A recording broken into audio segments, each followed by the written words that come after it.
Hey guys, you are watching your anime world. How are you all?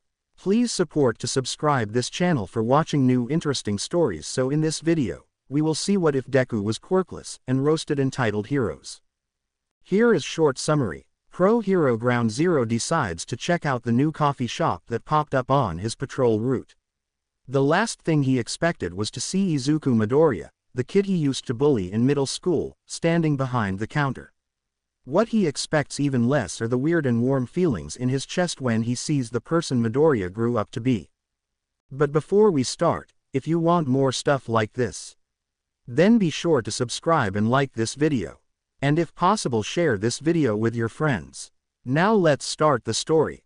The sun shines through the coffee shop's big windows, bathing the establishment in the beautiful, golden light of the early morning sun. When looking at different buildings, it was the big, antique-looking windows that really won Izuku over in the end. While this location wasn't quite in the heart of the city, the building was truly a sight to behold.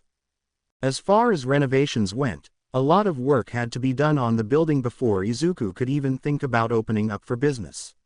While it was an older building, the place had lots of charm and character that couldn't be found in any of the other available spaces the realtor had shown him. So far, the cafe has been a huge success. Whether it was the quirkiness of the building that drew in customers or the drinks themselves, Izuku didn't care. He had lots of customers who seemed to enjoy coming there, and that's more than he ever dreamed. He'd been extremely anxious about the possibility that he might not get customers after all the work and money he had put into renovating and restoring the building. But so far, everything was going perfectly. He'd elected to paint the shop's interior a pretty sage green color and had many different plants hanging around the room's perimeter. There was a second-hand piano in the corner of the shop that kids liked to come in and play cute little songs on, and the aroma of coffee and baked sweets always hung in the air. All in all, it was a cute cafe with a nice and cozy atmosphere that people seemed to enjoy. He'd elected to name it the Little Leaf Cafe. It was a nice play on the plants that filled the space, as well as tea if that was your thing. As far as drinks went, Izuku was always experimenting with different recipes and flavors, so the drink selection was extensive. And while he'd never been blessed in the cooking department, baking seemed to be one of the things he was good at, so the pastry case was always full of delicious snacks and sweets. It's early Monday morning, and Izuku is working through his opening tasks. He makes sure to water all the plants, get the espresso machines warming up, and then heads into the back to start baking that day's selection of pastries. The first 2 hours of the morning roll by quickly, and by the time 6 a.m. rolls around, the pastry case is nearly full, and his opening employee comes in through the back door. "You have to stop scheduling me in the mornings," Shigaraki laments upon entering the back room. He shrugs off his black sweater and grabs one of the aprons from the rack. "You said you had open availability," Izuku smiles. "Plus, I like to make sure no one is stuck opening all the time since I know none of you like mornings that much." He has a total of 3 employees. Izuku originally tried to run the place entirely by himself but quickly realized how fast he'd get burnt out if he tried to keep that up. Shigaraki puts on the apron and then ties his light blue hair back out of his face. "Smells good in here," he notes as he heads to the front of the cafe. Izuku follows him out with the last tray of pastries. "What did you make today?" "A few different kinds of danishes and a new bagel recipe. Strawberry swirl is what I'm calling it." "Sounds interesting." Shigaraki leans against the counter as Izuku puts the tray in the display case. After that, he unlocks the door and flips the sign in the window from "closed" to "open," signaling the start of their day. Not long after they open, customers are coming in, and a line forms in front of the counter. Izuku and Shigaraki easily fall into their everyday routine. Shigaraki operates the register while Izuku whips out the drink and food orders. The morning rush comes and goes, and then there's the slow lull before lunch. Izuku goes out onto the floor and wipes down a few of the tables, sweeps up some messes, and then heads back behind the counter. Shigaraki is lazing over the side of the counter, looking at something on his phone when Izuku returns. Shigaraki smiles at something on the small screen. "What's got you so smiley?" Izuku teases as he wipes down the espresso machine. Shigaraki's head snaps over to Izuku and quickly pockets his phone. Nothing. Izuku laughs as he tosses the hand towel across the edge of the sink. You don't smile, so it's gotta be something good, right? It's none of your business. That's what it is, Shigaraki snaps. Izuku jokingly holds up his hands. Shigaraki opens his mouth to say something else, but the little bell above the door rings, and their heads swivel around to look. Izuku's eyes fall on the person who just walked through the door, and all the blood drains from his face. It's like someone hit a reboot button on the back of his head, and all prior thoughts or customer service programming had been deleted. When Pro Hero Ground Zero walks up to the counter with his usual cold and sharp expression, Izuku stands frozen behind the counter. Welcome in. What can I get started for you? Shigaraki says from behind the register in his signature, monotonous tone, the one that Izuku is always getting on him about. Where Izuku would usually serve Shigaraki a pointed look, he can do nothing but clam up and stare. He doesn't know why it's affecting him this much. He tries his best just to act natural, but all he can see and hear are memories from middle school, the ones where Bakugo is standing over him after having shoved him as he laughs in his face. Then there are the names he used to call Izuku and the things he used to say about being born quirkless, something he obviously couldn't control and took him a long time to get over without Bakugo's teasing on top of everything. What's good here? The hero asks. Depends on what you like, I guess, Shigaraki replies. I'm not a mind reader, so you have to tell me what you want, sir. That finally snaps Izuku back to the present. Shigaraki, Izuku warns. He then turns his attention to the hero on the other side of the register as he moves next to his employee. Why don't you go take a break? Shigaraki quirks an eyebrow at Izuku, who just gives him a sharp look. Okay, whatever, Shigaraki sighs. He heads to the back. Izuku turns to look at the unexpected customer. What are you doing here? Izuku asks before he can stop himself. I'm here to get a damn coffee. Bakugo growls, or is that too much to ask for around here? So, he was still as rude as he was back in middle school, even though he was a pro hero now. Go figure. Do you know what you want? Izuku asks, leaning into his customer service personality. Surprise me. Bakugo crosses his arms. Okay.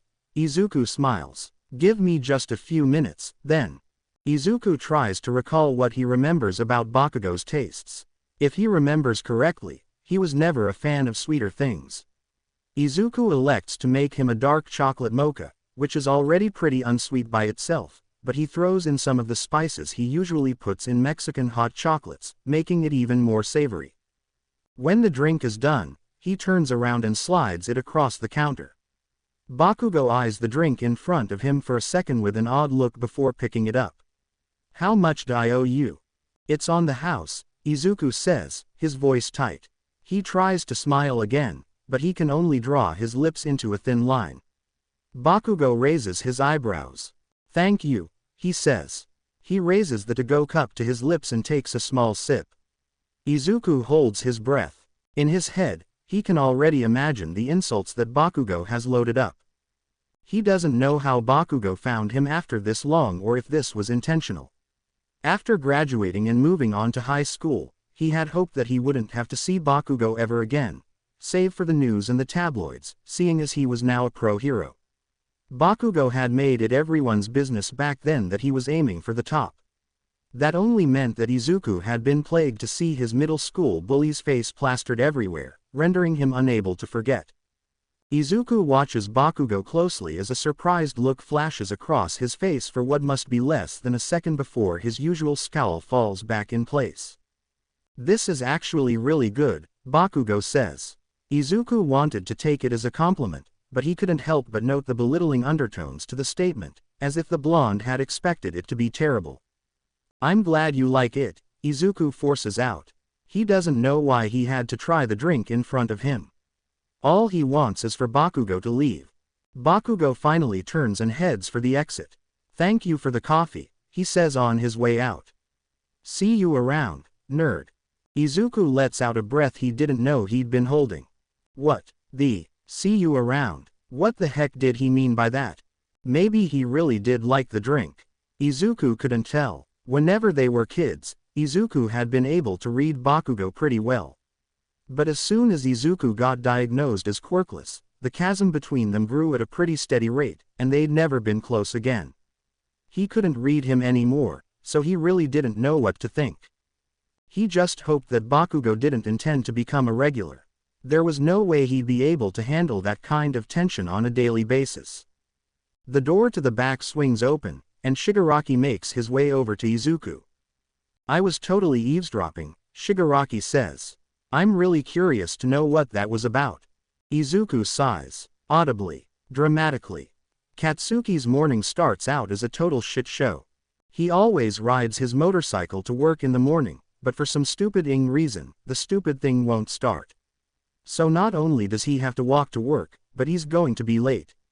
That'll be the third time this month.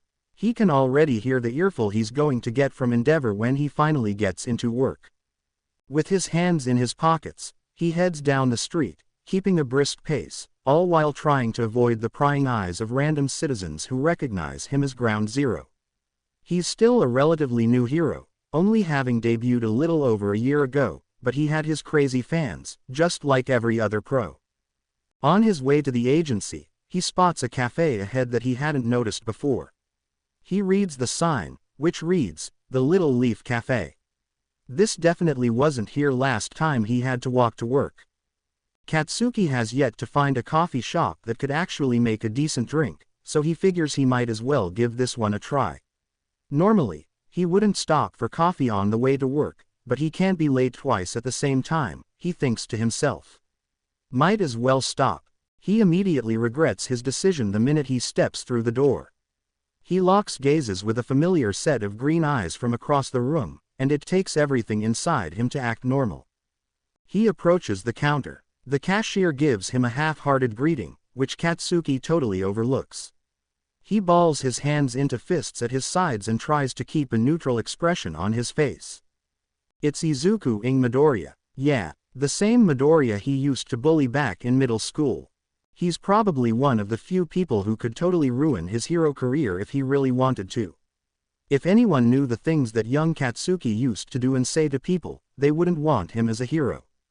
He knew that. He already had a shitload of problems regarding his attitude problem, as Endeavor liked to call it, so throwing childhood bully into the mix would be the end of his career for sure. And he felt guilty whenever he thought about it. So, he usually tried not to think about it. But it was kind of hard when the main point of self-loathing and pain in your life was staring you in the face.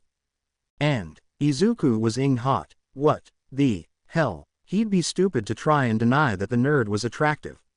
Anyone would say the same thing if they saw the way he looked right now. His face was still round, covered in freckles, and held the same boyish charm he always had, but the rest of him had filled out in all the right ways.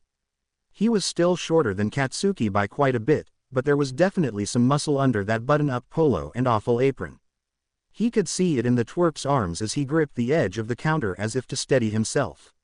He had the deer-in-headlights look on his face as he eyed Katsuki from across the counter. "Shigaraku, why don't you go take a break?" Izuku says to the cashier as he makes his way toward the register. "Okay, whatever," Shigaraki replies dismissively. He heads to the back, leaving Izuku and him alone. Izuku is silent for a moment before speaking up. "What are you doing here?" he says in an accusing tone. "I'm here to get a damn coffee," Katsuki states, "or is that too much to ask for around here?" And that came out ruder than he intended it to. He's in a breath. "Do you know what you want?" Izuku asks politely. Bakugo can tell that his kindness is fake, but he says nothing. He knows he already ruined the interaction before it had a chance to be anything else. "Surprise me," Katsuki says. He can't even think about coffee right now with Izuku standing in front of him. He has no idea what he wants. He forgot what he even came in for the minute he saw the green-haired man in front of him. "Okay." Izuku smiles. "Give me just a few minutes, then." He turns around and starts fiddling with the espresso machine, and Katsuki finally lets out a breath, some of the tension leaving his body now that Izuku's piercing stare is no longer fixed on him. When Izuku turns around a few minutes later, He puts a drink on the counter in a to-go cup. How much do I owe you? Bakugo asks, trying to keep his tone from sounding as sharp as it did before. It's on the house, Izuku says, giving him what he can only assume is supposed to be a smile. Thank you, he says. Maybe he should have made more of a fuss about paying, but his brain was officially mush. Forming any kind of coherent thought at the moment was impossible. He'd just have to leave a good tip next time when he had cash on him. He brings the cup to his mouth and takes a drink of the coffee, and his taste buds are immediately lit up with a warm and slightly spicy tasting mocha, and it's nothing like Katsuki has ever tasted before. It's really good. The nerd is definitely good at what he does. This is actually really good, Bakugo says. He tries his hardest to sound genuine and keep the normal bite from his tone as he addresses the other man. He knows that his default setting is often off-putting to others, so he does his best to try and not be that way right now. The last thing he wants is for Izuku to still think he's a total asshole. I'm glad you like it, Izuku replies dryly. The tension in the air around them is a palpable thing. Katsuki can practically taste it. He considers what else to say, but nothing comes to mind. So, he turns to leave. Thank you for the coffee, he says on his way out. See you around, nerd. Izuku doesn't reply. The door to the coffee shop closes behind him, and he makes it a short distance from the little leaf before the tension finally slides off his shoulders. He takes another drink of the mocha and closes his eyes, relishing in the warmth that the drink brings upon every sip. Even after he's long finished with the drink and sitting behind his desk at the agency, there's still a warm feeling in the bottom of his gut. His mind keeps returning to the coffee shop interaction throughout the day, even while out on patrol. It irritates and distracts him all day. The stupid, tingly feeling in his stomach never leaves, and it seems to intensify every time he recalls that stupid, freckled face. Chapter text. In the days that follow their chance meeting in the coffee shop, Katsuki feels distracted. His mind kept going back to that stupid cafe. Whenever he thought about the interaction, he felt his chest constrict in a funny way that he wasn't used to, and he chalked it up to the drink he had. No other coffee shop had ever been able to serve him something that wasn't disgusting, but this was the first time that anyone actually got his tastes right. So that must be why he couldn't get the stupid cafe out of his mind. No, it wasn't the stupid, cute barista who made the drink. He had eyes, and he wasn't stupid. Izuku was cute. There was no denying it. But that was not the reason he kept thinking about the cafe. Katsuki Bakugo didn't get crushes. Even thinking that this might be the case was laughable. Pro Hero Ground Zero was intense and strong. He was the best, for Christ's sake. So no, he didn't get his panties in a twist over something as stupid as a cute barista. That kind of sappy shit was reserved for people like Dunce Face or Pink Cheeks. Those stupid idiots are the kind of people to gush about some random extra they met on the streets, but Katsuki was not. He didn't get crushes. End of story. So, when he ends up standing in front of the Little Leaf Cafe a week after his first visit, he isn't nervous. There is no reason to be. The tension he feels in his shoulders is just stress from work, and the stupid tight feeling in his gut is just in anticipation of the drink he had yet to receive. When he enters the cafe, the little bell above the door jingles and the sounds of someone plinking an awful tune on the old piano across the room fill his ears.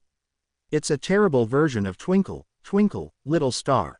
His eyes zero in on the source of noise to find a kid squished against a familiar barista on the piano bench. The music stops, and laughter fills the air as Izuku turns to the kid. "I'm no musician," he says to the little brat, who's still laughing at Izuku. "But that was fun. Thank you for letting me play with you. And you're really good. You should play me another song." "All right, mister, you got it," the little boy says as Izuku slides off the piano bench. The kid immediately starts to play some chirpy and happy song on the piano as Izuku turns around and finally spots Katsuki across the room as his eyebrows shoot up into his messy hair. "You're back," Izuku breathes. He immediately turns his eyes away and slides behind the counter. There's a blonde girl standing behind the register, but Izuku shoos her away to the back like he did with the last barista. He approaches the counter and crosses his arms over his chest. Never mind the fact that his heart rate is through the roof. It's totally just in anticipation of the drink he's about to get. It has nothing to do with the stupidly cute freckled face standing before him. He notices that Izuku is looking at him like he expects him to answer some kind of question. Katsuki flounders a bit in his head, but his cool demeanor doesn't betray him in that moment. "I'm sorry, did you say something?" he asks. "I asked if you wanted me to make the same thing as last time." "You said you liked it," Izuku says. His tone is dry. There's none of that fake customer service bullshit he heard last time, but he's not sure he prefers the dryness, either. "Or, I can make you something different if you were just being nice, it's not a big deal. Whatever you want, I'll make it, just let me know if you liked it though and I can totally make that for you again." And there's the nervous rambling. So, some things don't change. Katsuki remembers that Izuku used to do that all the time when they were kids. But it's been a long time since Katsuki was the one that Izuku was rambling to. "Whatever you made last time is fine," Katsuki lets out, trying not to let his train of thought ruin the conversation. "All right, give me a few minutes." The piano music in the room stops for a second before it picks back up, and a more eclectic sounding song starts to play. Katsuki turns his attention to the little boy sitting at the piano. For as young as he is, he's not half bad. "So, you decided to work in a coffee shop," Katsuki says after a few minutes, turning his eyes to Izuku, whose back is still turned to him as he makes his order. "I own the place," Izuku states. Dry tone, just like earlier. "Huh. What made you decide you wanted to own a coffee shop?" he asks, trying to keep the conversation going. At this rate, with all the tension in the air, he'd much prefer an awkward conversation over the unsettling silence between them. His heart rate is still going wild, which is stupid and dumb and unnecessary, making the simple conversation even harder. He doesn't know why he feels this way, and it's starting to get on his nerves. "Not all of us were able to become heroes like we wanted, Kachan," Izuku bites. The satisfaction he might have gotten from hearing Izuku call him his childhood nickname was swiftly swiped from him by the statement that Izuku made prior. It was sharp and to the point, and he wasn't even sure how to respond to that. "TCH. Well, the coffee's not as shitty as some places, I guess," Katsuki grits. He silently curses at himself. He hadn't meant to say anything rude, but it just slipped out. "Second nature, and all that." "Glad you think so, I guess," Izuku replies, mocking Katsuki's tone. He turns around and puts the drink on the counter before him. I can't tell if that was a compliment or an insult. So, Izuku is choosing to be feisty. This is a far cry from the boy he knew in middle school. Back then, the instant that something rude fell from Katsuki's mouth, Izuku would usually try to rationalize it or brush it off. But the Izuku in front of him was biting back. That wasn't something that he was used to, and Katsuki wasn't sure what to do with the information. His stupid, competitive nature wanted to clap back at Izuku, but he knew he shouldn't. If anything, he should be apologizing for his behavior when they were kids. But Katsuki can't do that, either. "It was a compliment," Katsuki states. "Obviously. It wasn't obvious. Damn this stupid nerd, do I have to spell it out for you? Do you really want to hear what I think?" "That would be nice, but you don't have to," Izuku says. His green eyes shine with a hint of defiance, and Katsuki picks the drink up off the counter. The spicy scent of the mocha hits his nose, and the warm feeling in his gut amplifies. "I know compliments are hard for you." Katsuki freezes. Izuku is poking him on purpose at this point.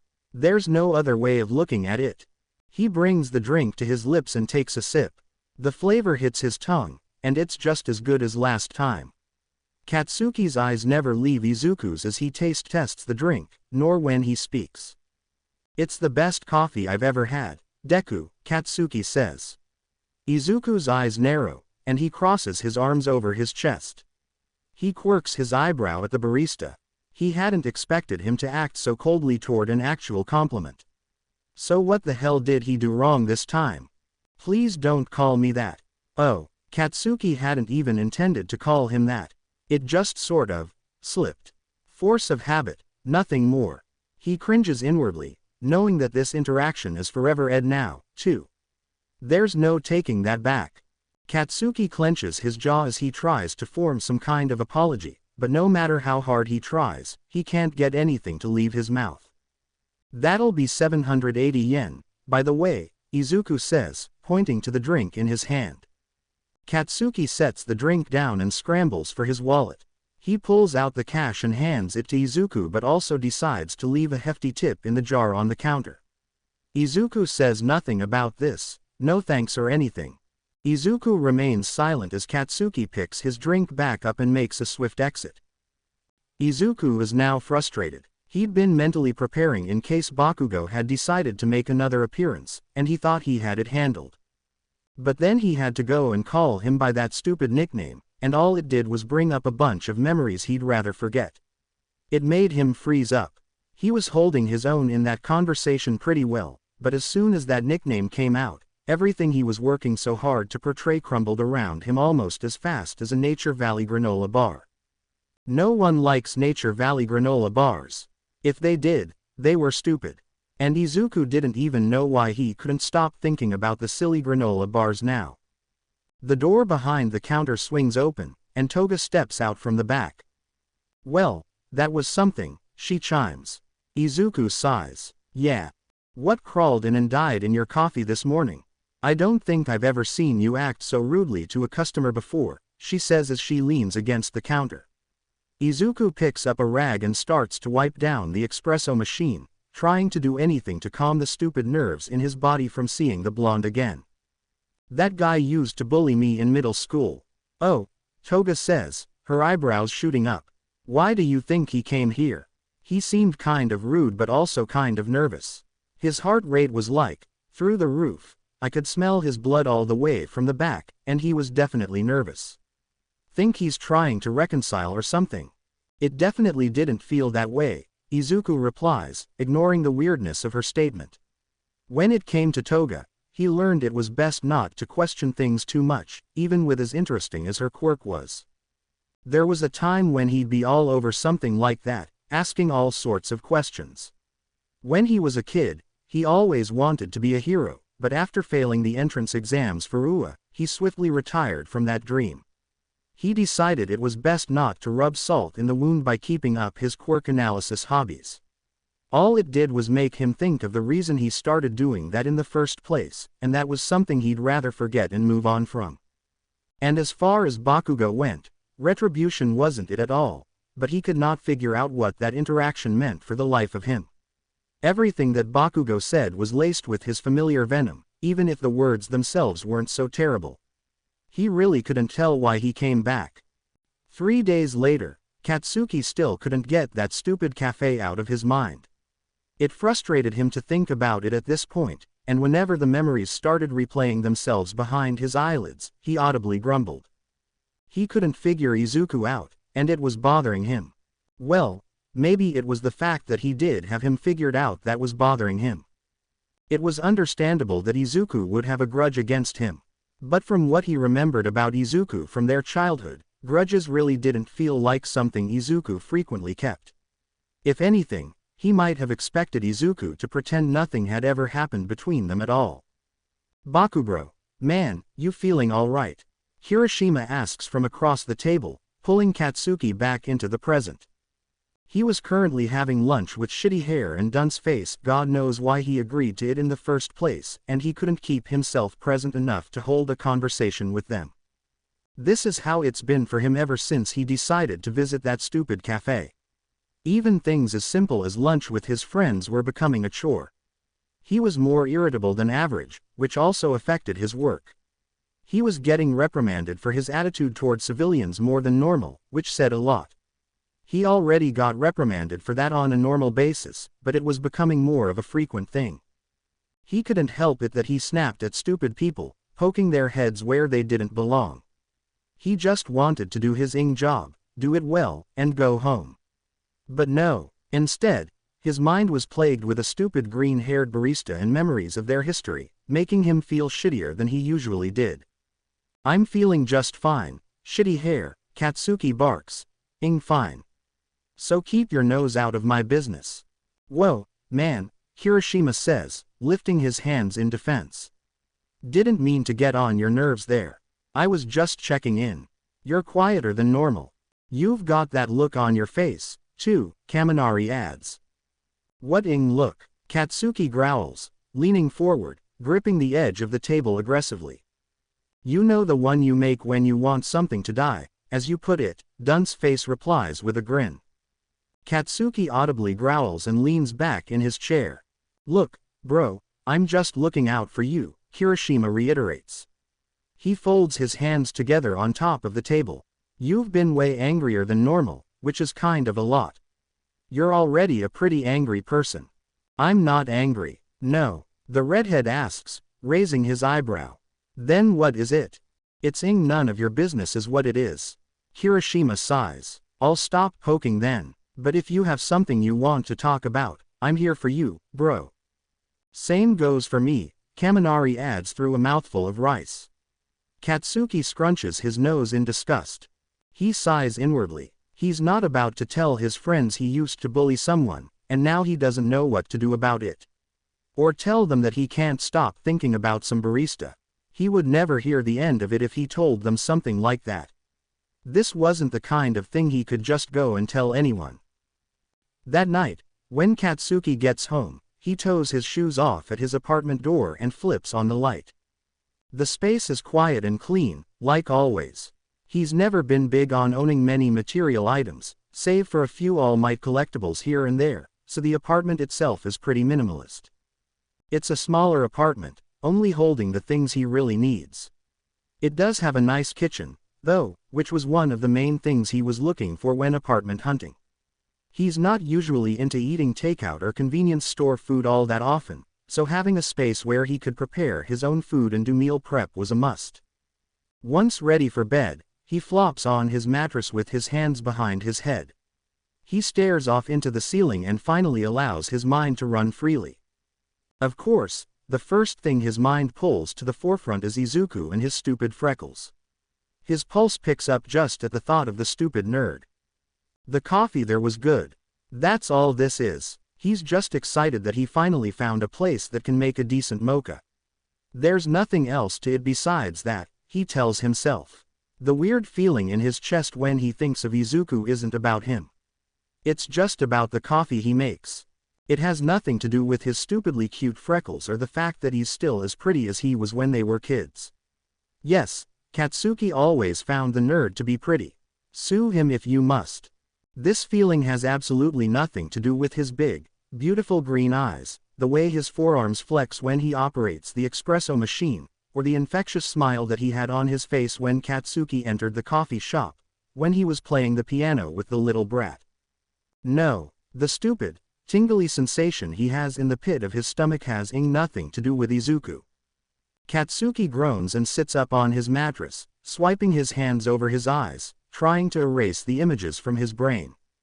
Okay, he's not stupid. He knows that. Anyone who looked at Izuku could see how attractive he was. There was no denying that Izuku was attractive. But Katsuki Bakugo didn't have silly little schoolgirl crushes on baristas. No way. He did not have a crush on Izuku Midoriya, for crying out loud. Chapter text. In the days that followed their last interaction in the coffee shop, Katsuki couldn't have been more confused. He should have asked Izuku what was in the coffee. Maybe then, he could have had a different barista in a different cafe make it, and he would have the answers he was looking for.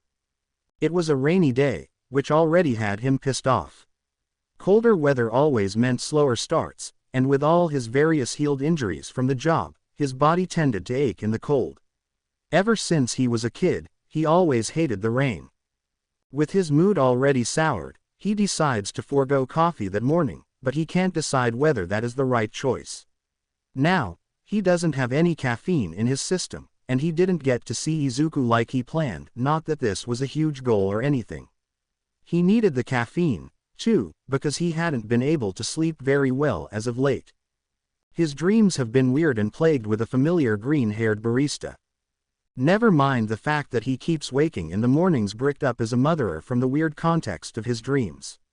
He didn't even want to think about what those dreams meant. Aside from the weird ones, he was also having dreams that took him back to his middle school era. Izuku was also in these dreams. The context here was less, whatever you'd call the other ones, and more violent. They were memories, and Katsuki didn't like it. He'd rather forget about that and move on, but ever since he walked into the Little Leaf Cafe, the memories have been coming back stronger than ever. With the intention of forgetting about the stupid dreams, Katsuki tries his hardest to lean into his work the next few days, crossing all his T's and dotting every I on his incident reports. And when he's out patrolling the streets, he does his best to keep his head in the game. This is more difficult than he thought it would be, though, taking into consideration the proximity of Izuku's cafe to Endeavor's agency. He patrolled around the same area as the cafe a few times, and his mind couldn't help but bring up Izuku. A few days later, it all comes to a head on a random Wednesday. Bakugo's plan to avoid the cafe altogether is forced out the window. Some villain with the ability to control actual sewage is rampaging down the streets, bursting sewage pipes under the streets, and causing total, shitty mayhem. Of course, Ground Zero is near the incident when it starts to go down. He sighs and takes off down the street, avoiding the geysers of raw sewage bursting out of the cement, trying to find the source. He lets out an explosion, rounds a corner, and finally spots the disgusting bastard standing atop a familiar building. It's the Little Leaf Cafe. And right in the middle of the street, shouting something incomprehensible as he tries to avoid the rivers of shit and piss on the sidewalks and streets, is Izuku. He's yelling something at the villain on top of his building, trying to get the guy's attention as he jumps and skips over the mess the villain is creating. Katsuki rolls his eyes and swoops down onto the street next to Izuku. "Are you stupid?" Katsuki shouts at him, gripping his arm. Izuku turns around with a squeak. "He's right on my building. I need to get him away from there. If he wrecks my building, there's absolutely no way I can pay for." "Hey, slow down," Katsuki says, gripping Izuku's arm tighter, yanking him against his chest as another crack in the street appears below them, signaling the start of another shit geyser. Izuku has a distressed look in his eye, and even though he's shaking, he stands firm, shooting Katsuki a desperate look as he clings to the hero. "I'm here now, I'll handle the Just get off the damn street, got it?" Izuku in a breath and nods. Katsuki gives Izuku a push, shoving him in the opposite direction. He has to block a few of the villain's attacks as Izuku makes his escape before turning around to face the villain. Once the barista is away from the scene, Katsuki lets off another explosion and propels himself through the air toward the shitlord perched on the roof of Izuku's cafe. The smell is nearing unbearable, making his eyes water and his nose burn. He's going to need a million showers to get rid of today's activities when he's done with the villain. And this is personal, too. Or, at least, it feels that way, with Izuku's cafe being tossed into the equation. The shitlord is screaming, prattling on with some villain's monologue about how the sewage represents society or something, but Katsuki isn't paying attention. It doesn't matter, anyway. It's just the same shit, different villain, different day, pun not intended. They always have some stupid monologue that they think the world will care about, but they're all just the same in Katsuki's eyes. "Shut the hell up and die, shitstain," he yells as he lets off a sizable explosion toward the villain. He's careful to keep his aim steady so as not to damage Izuku's cafe. The last thing he wants to do is give Izuku another reason to hate him. "You, the truest sewage of society, how dare you try and stop me?" The villain shouts, propelling himself into the air via a giant shit wave, and good God, the smell. Oh God, the smell. It might be worth cauterizing his nose closed so he never has to experience anything like this again. The villain attempts to give chase, but Katsuki catches up to him and apprehends him rather swiftly, careful only to touch the where he has to. He doesn't want the smell to linger anywhere on him, though that might be unavoidable at this point. Once everything is tied up and the reparation and cleanup efforts have begun a short while later, Katsuki wants to check on Izuku. He heads back toward the coffee shop and almost steps inside, but Izuku rushes outside and closes the door behind him. "No offense, but I don't want you inside right now," Izuku says, pinching his nose shut. "You really need a shower." Katsuki rolls his eyes and grunts, even though he knows it's true. I wanted to make sure you were okay, Katsuki finally says. He never quite knows what to say to the barista, so he decided just to start being honest. Maybe then, he can avoid making his typically sharp and defensive statements. Maybe it'll help him figure out all of the confusing feelings and shit he's feeling, too. I didn't see you after everything went down, so I thought I'd stop by. I'm fine, Izuku states. Thank you for getting him off my building. I really don't know what I'd do if something happened to it. I literally sank all my savings into the place. You really like what you do? Coffee and all that? Katsuki asks. Izuku looks at him inquisitively. Obviously, Izuku responds. I wouldn't spend my savings on restoring the building and opening the place if I didn't at least like it a little. Why do you care? I don't, Katsuki bites. He squeezes his eyes shut and says in a breath. Sorry. No, I do care. I do. Why? I just want to make sure you're happy. You at least deserve that much. I am happy, Kachan. Izuku shifts uncomfortably, and Katsuki takes that as his cue to leave. Well, I'm glad the place didn't get wrecked. I'd miss the coffee. See you around, nerd. All in all, it was a weird day for Izuku. Even though heroes and volunteers with water quirks were out cleaning the streets from the day's earlier events, the smell still lingered in the air. He ended up closing early that night and decided to keep the place closed for the rest of the week so the cleanup crews could finish. He didn't think he'd have many customers for a few days, anyway. No one wants to enjoy their coffees and teas with the smell of raw sewage hanging in the air. Izuku's apartment is on the basement level of a much larger apartment complex. The ceilings are low, the lights in the hallways are an odd yellowing color, and there are always sounds filtering through the walls from other occupants. He lets himself into his apartment after jiggling the key in the lock a few times to get it to pop. Once inside, he flips on the lights and surveys the space, something he always does, seeing as he doesn't live in the best neighborhood. You never know if someone decided to make themselves at home while he was out. There were a few areas of his life that he had to cut back on in order to afford opening the Little Leaf, his living space being one of those areas. Being single with no family or pets, he doesn't need much. And he can definitely handle a burglar or two if he needs to. He's not lacking in his gym routine. He found a 24-hour gym that he visits a few nights a week after closing the shop in order to keep himself in shape. Being quirkless, there's little he could really do to defend himself if someone with a mean quirk decided to target him. But he'd do what he could to not be entirely defenseless. Izuku pops 2 of the leftover bagels from the cafe into the toaster in the quaint kitchen before heading into his bedroom to take off his work clothes. He puts those clothes directly into the washing machine to keep the day's lingering smell out of his living space. Once the laundry is started, he heads back to the kitchen and grabs his dinner. He settles on the dingy, green sofa in the living room and pulls his legs up onto the cushion as he flips onto the TV. It turns on to a news station that happens to be covering the day's events. There are a few blurry pictures of the sewage villain standing atop his cafe, and he sighs. His shop is finally getting some kind of publicity, but that's not exactly what he'd call good publicity. The station then cuts to a short interview of Ground Zero. The reporter shoves their microphone into Bakugo's space, and he glares at them as he answers a few questions with short and to-the-point statements. Seeing Bakugo on the TV makes Izuku think of their interaction after everything went down. Izuku still isn't sure what to think. There's no reason for someone like Bakugo to worry about whether or not he is happy. He's certainly ensured that was never the case back in school, so he wonders what's causing his sudden change of character. If anything, he might expect Bakugo to act like nothing happened, for him to treat Izuku like a regular citizen. Realistically, there's no reason that Bakugo should keep popping up in his life like this. All it does is cause Izuku to spiral and think about things he'd rather forget. Not that forgetting is easy, either. It never has been. Every day, he's constantly reminded that all men aren't created equal.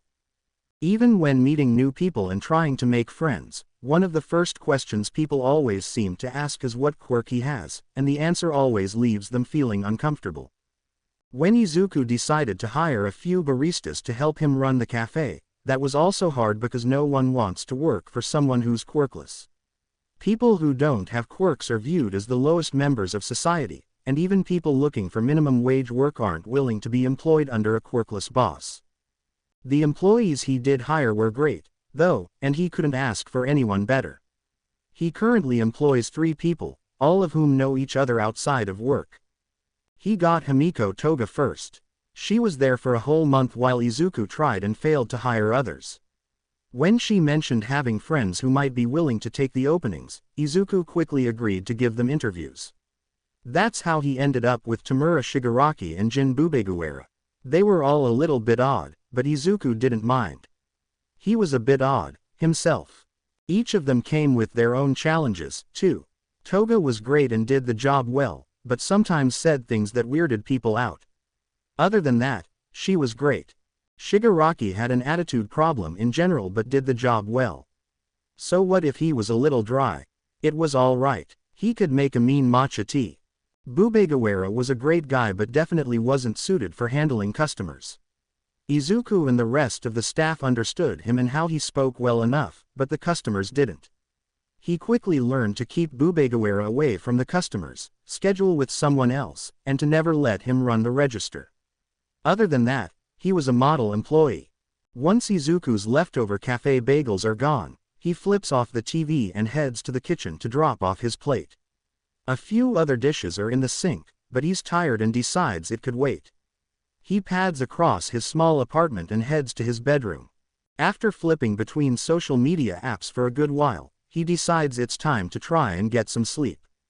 This has been the most challenging part of the day lately. It wasn't so much falling asleep that made things difficult. No, it was the dreams that plagued his sleeping hours that he dreaded. They were less dreams and probably qualified more as nightmares. They were all callbacks to his middle school days and featured a certain blonde that he'd rather not think about at all. Bakugo's continued appearance in his life probably brought this on. All Izuku knew was that he wanted it to stop. He just wasn't sure how to get that to happen. It's not like he could just ask Bakugo to stop coming into the cafe without a good reason. Hey, sorry, you can't come here anymore, you give me nightmares. No. That would probably just make things worse. Bakugo would probably blow up at him if he ever said anything remotely close to the truth. So, kicking him out of the coffee shop wasn't an option. Izuku wasn't really sure what to do about it. At least he had the next few days off to think about it and hopefully get some better sleep once he found a solution to his ground zero problem. Chapter text. Katsuki prides himself on his cooking abilities. He's always been good at throwing together awesome dishes out of whatever ingredients he has in his kitchen without recipes to guide him. So how hard could it be to figure out what's in the mocha Izuku keeps making him? Hard, that's what. The process takes nearly 2 weeks. In those 2 weeks, he scours the internet every night before bed, trying to figure out how Izuku makes that stupid coffee taste the way it does. It can't be that difficult or have that many different ingredients. It's a mocha that he whips up in less than 5 minutes, for Christ's sake. But every night, he thinks he has the recipe down, and every morning, he strolls into a different coffee shop and tells the baristas exactly what to make. And every morning, he's left with a disgusting-ass mocha that he doesn't finish. Something that should also be noted is that Izuku is majorly underselling his abilities. Regarding coffee prices, Izuku's were on the lower end. With the quality of the drinks he made there, he could be charging an arm and a leg, and people would still pay for them. But, of course, Izuku was underselling himself. That's the way the nerd's always been. After a lot of trial and error, Katsuki finally receives a drink that tastes almost identical to the one Izuku makes. Part of him still thinks it's not as good, but that's neither here nor there. Doesn't matter. He finally got his damned drink. The first sip tells him that it's the right drink. But there are no butterflies in his stomach. On the second sip, it tastes just as good, but still no weird tingly feeling in his chest. By the third drink, he's beyond frustrated. Everything is perfect. He finally got it right, but everything is still so wrong. Why doesn't this drink make him feel the same way? It just doesn't make sense, no matter how he looks at it. Why the hell doesn't the drink make him feel the same way? Katsuki decides that tomorrow, he must return to the Little Leaf Cafe. This way, he can settle shit once and for all. He'll be able to figure out why the hell Izuku's coffee makes him feel differently than any other coffee. The following day, it's perfectly sunny and even a little warm as he walks to the cafe. He keeps a brisk pace, eager to get this over with once and for all. The minute he steps through the doors, Izuku's head whips around, and their eyes lock across the room. Katsuki's in a breath and struts up to the counter. It's just Izuku today behind the counter, but the cafe is full of customers and light chatter. Soft lo-fi music plays in the background, creating a pleasant, light atmosphere. Same thing as usual, Izuku asks, or can I make you something different? Make me something different this time, Katsuki replies, interested in seeing what else the nerd can come up with. Anything in specific you're wanting to try? Or can I pick? I kind of have something I wanted to try out. Just something different. I really don't care. Katsuki shoves his hands into his pockets and focuses on the counter space between them. Alright, give me just a little bit, and I'll have it right out. He grunts in reply and leans back on his heels as he watches Izuku work. The nerd's wearing a light blue polo that's about a size too small, giving Katsuki a perfect view of Izuku's muscles as they flex and move beneath the fabric as he operates the espresso machine. His eyes catch on his forearms as he holds the small milk pitcher below the steamer. Part of him feels silly for watching Izuku so closely, but his back is turned, so there's no one to catch him staring so creepily. The minute Izuku turns back around with the new drink in his hand, Katsuki snaps back to attention and pretends as if he wasn't staring at all, letting his face fall into its stern gaze. How much do I owe you? Katsuki asks. I've got this one. Don't worry about it. Izuku smiles. It's actually a new recipe I've been wanting to try, but I couldn't think of anyone else who might be willing to try it. With his interest piqued, he brings the paper cup to his lips and takes a sip. The flavors spill over his tongue, and it's definitely different. He can't recall ever having tasted a coffee like this one before. What's in it? He asks. Dark chocolate syrup and chili powder, Izuku states, his eyes shining. I was thinking about those expensive chocolate bars you can get that have chili powder in them, and I was thinking, why not try it in coffee? Katsuki takes another sip, and he can definitely taste the kick that comes from the chilies. So, Izuku prods, looking at the drink in Katsuki's hands. It's alright. Just alright, Izuku presses. Nothing else. What else did you want to hear? It's good. Izuku chews the inside of his lip and averts his gaze. For some reason, this makes him feel bad. But what was the nerd expecting? A full review with a rating and extra notes. It's a good drink. It's as simple as that. He'd expected nothing less from him. I'm glad you like it, the barista finally says. You still like spicy things, right? I remember you used to like spicy foods when we were kids. Some things don't change that much, Katsuki replies, then adds, but other things do. Izuku raises an eyebrow. Like what? You, for starters. Katsuki doesn't even know what he's talking about, doesn't know why he's even running his mouth right now. Me, how? Katsuki tries to think of an acceptable reply to that question but comes up blank. He's not about to tell Izuku that he thinks he's hot. No way. He can already feel the tips of his ears burning just thinking about it. Suddenly, another customer enters through the door and gets in line behind Katsuki, and he takes that as his cue to leave. It's nothing, he dismisses. I'll see you around. Thank you for the coffee. Following the sewage villain incident, Bakugo disappeared from Izuku's life altogether, save for a few appearances on his television or smartphone. It didn't bother him exactly, but it made him feel just a tad weird. Bakugo had seemed so intent on coming to his shop on a pretty regular basis, at least a few times a week. But it had been a while now, and there was no sign of the explosive hero. Nothing. He didn't know why it was bothering him at all.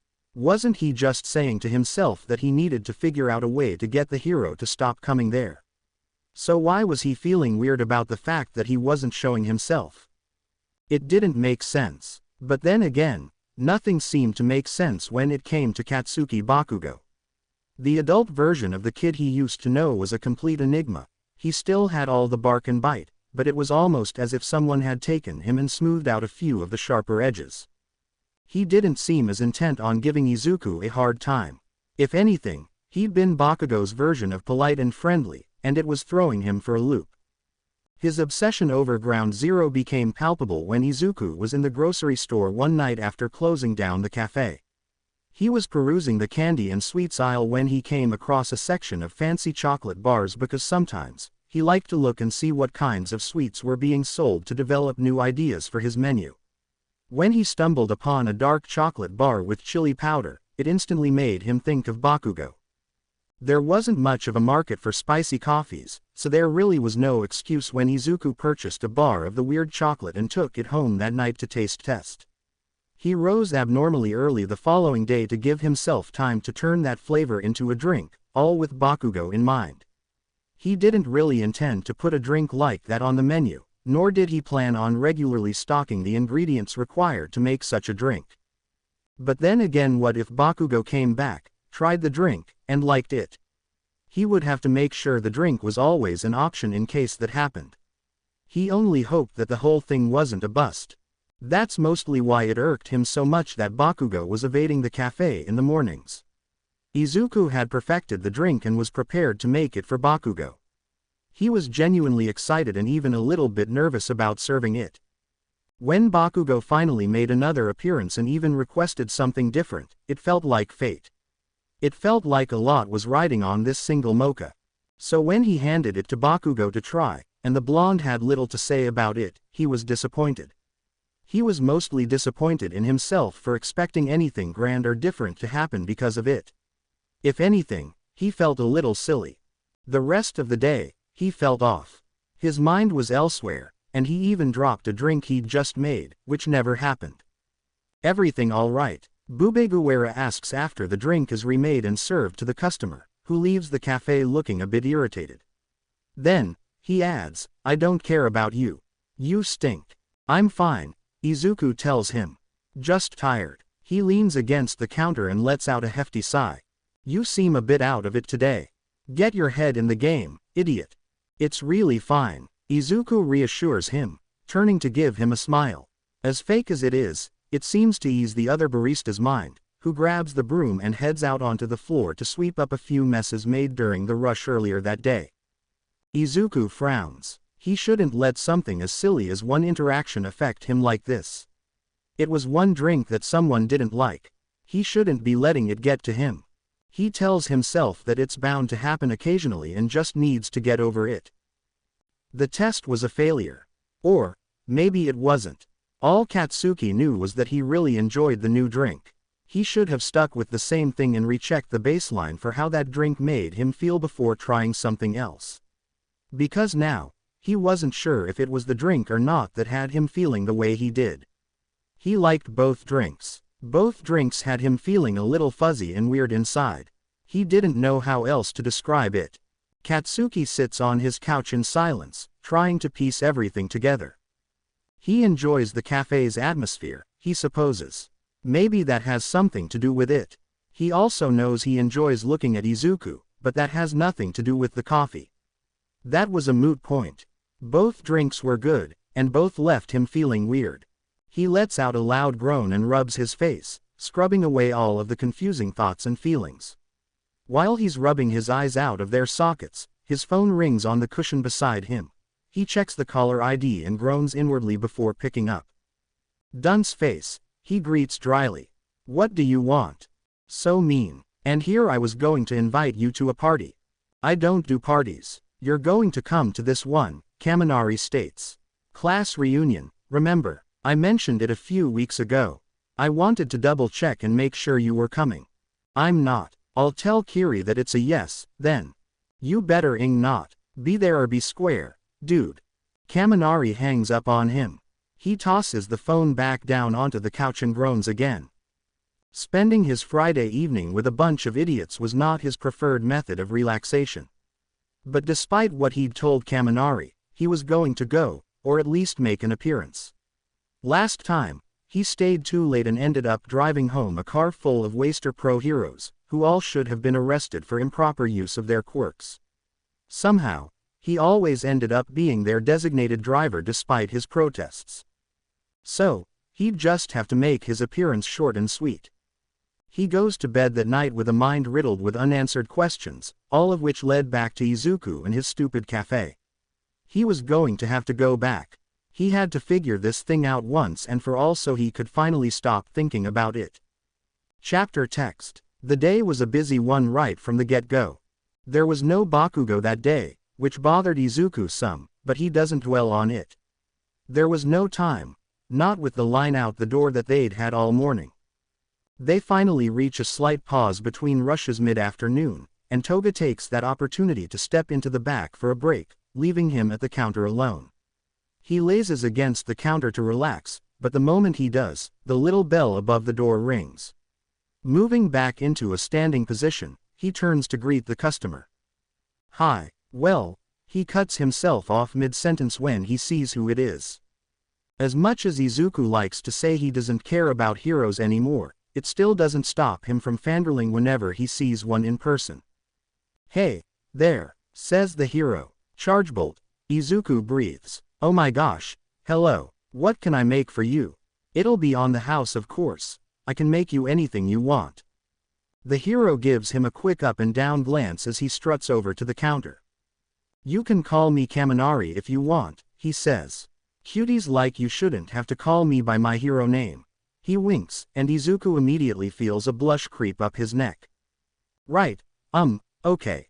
What can I make for you?" He tries to keep his cool, but he's 99% sure that the hero might be flirting. "What do you recommend?" "It depends on what kinds of flavors you like, I guess. I can really make anything if I know what your tastes are." "I like them sweet." He leans against the counter with a grin.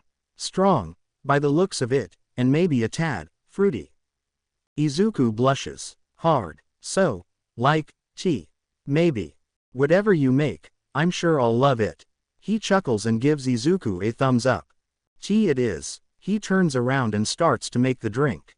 The air is tense, but he pushes through, trying not to be as awkward about this as he would typically be. Not only does he have a hero in his coffee shop, but he's like way sure he's being hit on. Or maybe he's just being nice. Izuku isn't sure. He's never been good at recognizing that kind of stuff. He's severely inexperienced in the dating department. "So, what's your name, cutie?" Kaminari asks. "Izuku Midoriya," he squeaks, not bothering to turn around. He knew he must be red as a tomato by now and didn't want to embarrass himself. "That's a pretty name," he replies smoothly. "So, Midoriya, are you single?"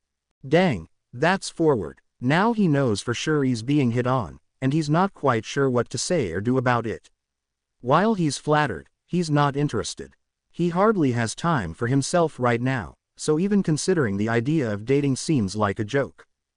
"I don't date." There. Simple, straightforward, but not a harsh rejection. Right. He has no clue how this sort of thing is supposed to go. "That's a shame," Kaminari laments. Izuku turns around and sets the tea on the counter. "Such a waste of that pretty face of yours. Thank you for the drink." Izuku blushes yet again, and the hero takes his drink and leaves. Friday rolled around much quicker than Katsuki wanted it to. He rolls up in front of the bar that the class rented out for the reunion and heads inside with a sigh.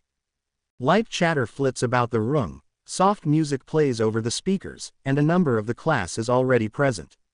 Upon entry, he heads to the bar and immediately grabs a drink to remove himself from the running as designated driver. The minute the drink hits his hand, he's surrounded on both sides by Kaminari and Kirishima. "Yo, Bakubro, you came," the redhead exclaims. "Course I did. Told you," Kaminari says to Kirishima. "I'm not driving any of your asses home this time, so you all better drink responsibly." "Such a mother hen, you are," Kaminari teases, pinching Katsuki's arm. He immediately takes Kaminari into a headlock, growling at him in response to the insult. He's freed a few seconds later when another class member struts up behind them. "Fighting already, Blasty," Ashido chides, putting her hands on her hips. "You're all insufferable." "Oh, but you love us," she replies. The rest of the night goes as smoothly as one might expect. He greets a few other classmates but mostly sticks to himself at the bar top, letting them come to him if they really want to say hello. Later that night, he ends up at a table on the other end, sandwiched between a very drunk Kaminari and Kirishima. He could realistically leave at any time now, and it wouldn't be considered rude by the standard Katsukis held to by the others, but he's got a nice buzz going and is having a decent time, even if he'd never admit it out loud. Shiro, Ashido, and Jiro join the table a little while later, and the conversation grows to be loud and boisterous. He'd been tuning the idiots out and enjoying the atmosphere until a familiar-sounding place came up in their conversation. It was the Little Leaf Cafe, Kaminari states. It's a newer place down kinda by Endeavor's agency. What about it? Katsuki pipes in, not caring when he completely speaks over top of Kirishima. He was just telling us about a super yummy-looking barista he met. Ashido gushes. Katsuki's eyes narrow at Kaminari. What did he look like? He knows there's a couple other guys that work at Izuku's cafe, but bets are he's talking about Izuku. The other two wouldn't really constitute as yummy-looking, in his opinion. Green hair, super cute freckles, thighs that looked like they could crush whole watermelons. Yep, that's Izuku. He said he doesn't date, but I was thinking about testing that theory next time I stop in, he grins. There's no way he can say no to all this. He makes a stupid-looking kiss face and motions to himself, causing the rest of the table to laugh. Nope, no way, Katsuki states. Kaminari quirks his eyebrow at the other blonde. What? Why? You know him or something? Go near him again and die, dunce face. His tone is calm, but those words are laced with poison. There is no way he's letting an idiot like Kaminari try to date Izuku. The nerd deserves better than that. The thought of someone dating Izuku in general just didn't sit right with him. Imagining someone like Kaminari taking him out on dates made his stomach churn. Ooh, someone sounds defensive. Ashido says, what's it to you, Blasty? How do you know him? Katsuki groans and pinches the bridge of his nose. He's not quite sure how to explain the weird relationship they have with each other. Well, in all actuality, there isn't a relationship. He doesn't think they'd qualify as friends. Not even acquaintances. Ex-childhood best friends. Ex-bully. How was he supposed to explain that to them? Nothing had ever been simple when it came to him and the nerd. I went to school with him, he finally says. He takes a swig of his drink and slams the glass back down on the table. Like before. So what are you, friends, or something? Kaminari asks. It's not like that. Izuku is attractive, he knows that, but he doesn't have a crush on the nerd or anything. His face burns as he thinks about it, but it's definitely just the alcohol in his system, warming his blood and quickening his pulse. That, and all the idiots surrounding him. Being around his friends always raised his blood pressure. Then what is it? You got a crush on the guy or something? No, he instantly replies, angry that they'd even suggest something so stupid. Not a chance. I don't get silly little schoolgirl crushes on random extras like you bunch of losers. And that was the truth. Just like any guy out there, he found people attractive, and that was the end of it. It was healthy to feel attracted to people. But there were no feelings here. None whatsoever. If you don't have a crush on him, then you shouldn't mind if I ask him out. Die, dunce face, he shouts, clutching the empty drink glass. His fingers flex around the glass as he s in a breath. He knows he shouldn't be getting so worked up about something so stupid, but the thought of someone like Kaminari going out with Izuku just made his blood boil. The table laughs around him, seemingly amused over the fact that they're all about to be 6 feet under the ground. Now I feel like I need to visit this coffee shop, Shiro interjects, propping his elbow on the table. If someone's got Bakugo's attention, then they must be pretty special. I don't have a crush on him. That's just stupid, he yells, and you all better stay the away from there. You can't control what cafes we go to, Blasty. Ashido points out, I'm curious, too. I'm definitely going to stop in now. You can all go to hell. It was the strangest thing. Ever since Chargebolt or Kaminari stopped into his cafe, an increasing number of heroes turned up for coffee. He was never on their radar before, but he was now. Maybe Kaminari really liked the tea he made him and suggested the place to some of his colleagues.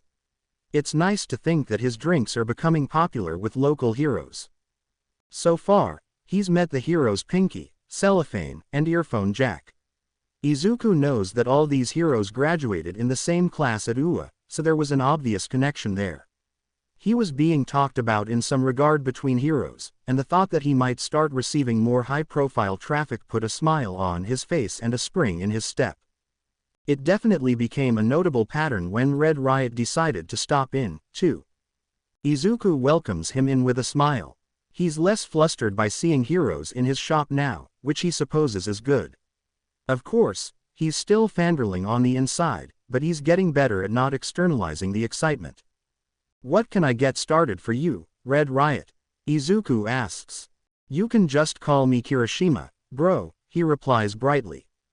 "Oh, alright, well, what would you like?" He still feels really weird about the fact that all of these heroes have asked him to call them by their names instead of their hero titles.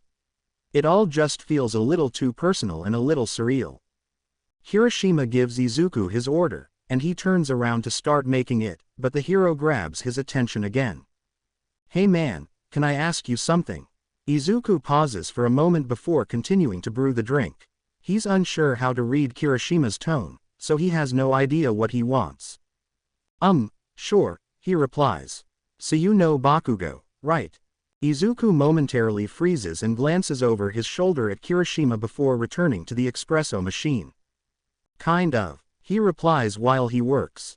He's not really sure how to answer that question. Swallowing the lump in his throat, he waits for whatever the hero has to say next. "Are you two, like, friends?" That's a difficult question," Izuku scrambles. He focuses on stirring the drink in front of him while he tries to come up with a reasonable response. "I'm not really sure. I don't think so. I mean, I don't think he would want that or anything, given our history." History? Izuku reddens. He's not sure that he wants to divulge their past to a random hero. He doesn't know how well Kirishima really knows Bakugo or if he should tell him this. "Well yeah, we used to know each other. We went to the same middle school and stuff. We grew up together." Kirishima raises an eyebrow, his interest obviously piqued. "Yeah, so you two are like old childhood friends." "Well, and not really," he stutters. "We're not friends anymore. I hadn't spoken to him in years, but we ran into each other here a few weeks ago is all. He comes here for coffee, but that's it. So I wouldn't really call us friends."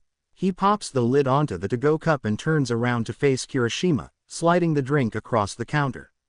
"Do you mind if I ask why you want to know?" This doesn't make sense to Izuku. He can't imagine Bakugo talking about him to any of his friends. Their interactions aren't all that special. Nothing is interesting to note about the short conversations they'd had when Bakugo had stopped in for coffee. All they had was a barista-customer relationship. Nothing more. "Oh, it's nothing serious," he tells him as he picks his order up off the counter between them. "One of my friends mentioned this place a few days ago, and it came up that Bakugo knew you. He wouldn't really elaborate much, so I was just curious, is all." "Oh, well, that settles that." Kirishima pays for the drink and turns to leave. "Well, thanks for the drink, man. See you next time." Izuku lets out a hefty sigh as soon as the door closes behind him. He wonders what the context of the conversation was, but from the sounds of it, Bakugo hadn't divulged that much information. He was positive that he wouldn't go telling his friends that he used to bully someone in middle school, so that probably wasn't the context of whatever conversation happened, but he was still curious. He hated how often he was thinking of Bakugo these days. He also hated that he knew that Bakugo must be thinking about him, too, at least a little bit, given the fact that his friends were now staking out his cafe. Chapter text. "I told you not to go near that place," Katsuki exclaims. Kirishima had just popped into his office and mentioned that he stopped by the Little Leaf Cafe against his wishes. He can only wonder which of the other idiots decided to do the same thing. "Hey man, like Mina said, you can't control what cafes I go to," he replies, leaning against Katsuki's desk. "And he's cute. Almost too cute. Didn't know that was your type." "I don't have a type." Katsuki yells. Just get the hell out of here and stay away from him. He doesn't need you idiots in there making his job harder. Katsuki crosses his arms over his chest. Kirishima doesn't leave. What the hell did you even say to the nerd anyway? He asks the redhead, narrowing his eyes in his direction. I didn't say much, he grins. Shitty hair, you better spill. Seriously man, it was nothing. Just asked him how you two knew each other. He was just as tight-lipped about you as you were about him. And that made sense. Of course, the nerd wasn't going around telling people that he used to get bullied, especially pro-heroes. If the nerd still had any semblance of the kid he used to be, he was a massive dork for heroes. He was probably too busy geeking out to say or do much. Katsuki remained silent with his arms crossed over his chest. He really wasn't sure what to do about all of his friends poking their heads where they didn't belong. It was annoying the hell out of him, and they obviously wouldn't stop. What's up with you and him? Kirishima asks. There's obviously more going on between you than what you've told me. It's literally nothing. I don't believe that. Nothing gets you worked up like this if it's nothing. He holds up his hands and uses finger quotes to accentuate the last word in his statement. Katsuki leans forward and slaps his palms on the surface of his desk, the loud slapping sound reverberating through the room. I am not worked up. What the hell makes you think I'm worked up? Hot meat kettle, you. Katsuki slams his jaw shut. Okay, even he can recognize when he's being ridiculous on occasion. Yeah, maybe he's a little angry right now. But it is not for the reasons that Kirishima is trying to insinuate. He's irritated because they won't let up about it. They're taking nothing and attempting to turn it into something that it isn't. That's all it is. Whatever they're trying to imply is going on between him and Izuku is entirely false. Alright man, I'll shut up about it if you really want me to, he says. But if you wanna talk or end up having anything to tell me, I'm all ears. He grins and leaves Katsuki's office.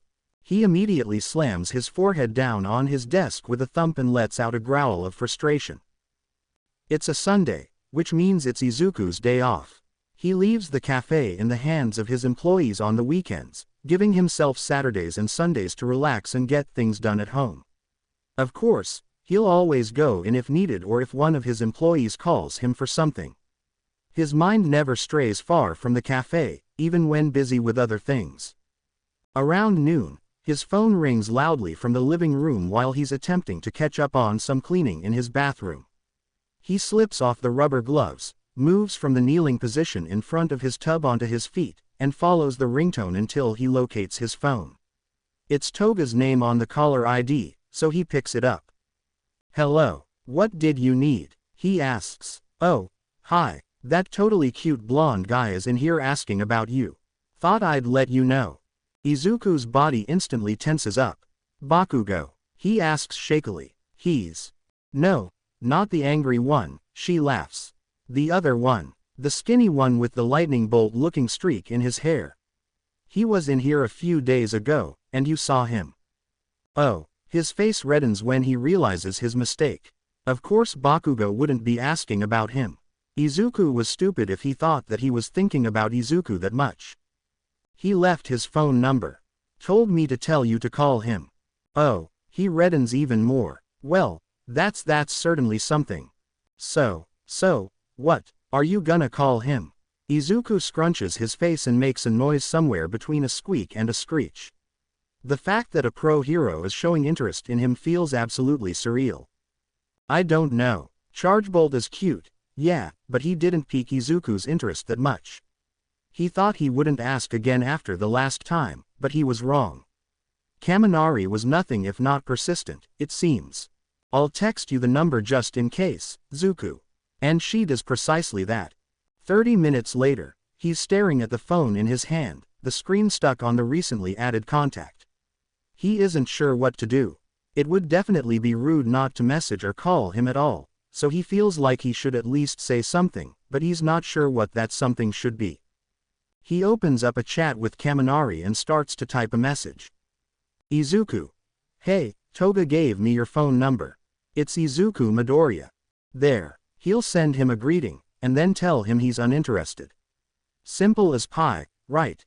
He receives a reply not even a minute later. Kaminari. Oh hey winking face. Izuku. So I just wanted to reiterate what I said last time you came in. I don't date people. I'm flattered that you asked about me, but I just wanted to let you know that I'm not interested. Thank you for stopping in and stuff, though. Kaminari. Ah, are you sure? Give me one date, and I'm sure I could convince you otherwise. Izuku. I'm sure. Sorry, Kaminari. I was actually going to invite you to hang out this Saturday. Like a group thing. If you hang out with me just once, and still feel the same way, I'll drop it. But I'd really like you to at least give me a try winking face. Izuku scratches his head and thinks about it for a second. He supposes there's no harm in going out once. That way, he can convince Kaminari that he's not interested, because Izuku is 100% sure that he's not. Izuku. You say it would be a group thing. Who else would it be with? Kaminari. A few friends of mine. They're pro heroes and super cool and nice. I'm sure you'll like them. Izuku. Okay fine. One date, but no promises that it'll change my mind. Because it won't. He's sure of it. Saturday rolls around, and Izuku is a nervous mess. He's trying not to take the whole thing too seriously, but it's hard when he's been told that he's about to be hanging out with a bunch of pro heroes. He's not even nervous about the date aspect of it. Sure, it will be a bit awkward, but he's only doing this to prove that he's not interested in going on another date. That's the deal he was given, so he intends to do just that. It's just the pro-hero part and the fact that Kaminari didn't elaborate on who would be there. It could seriously be anyone, and he would have to try his hardest not to geek out the whole time. He stands in front of the full-length mirror in his bedroom, eyeing the outfit he picked out for the date. It's a light blue, short-sleeve button-up, and he's paired it with light gray jeans and a white t-shirt underneath. He plans on wearing the same red trainers he always wears, unsure of what else would even go with what he's wearing. He's never been big on fashion, so he's sure that anything he puts on will look dorky. Then there's also the fact that he doesn't want to look like he's trying too hard.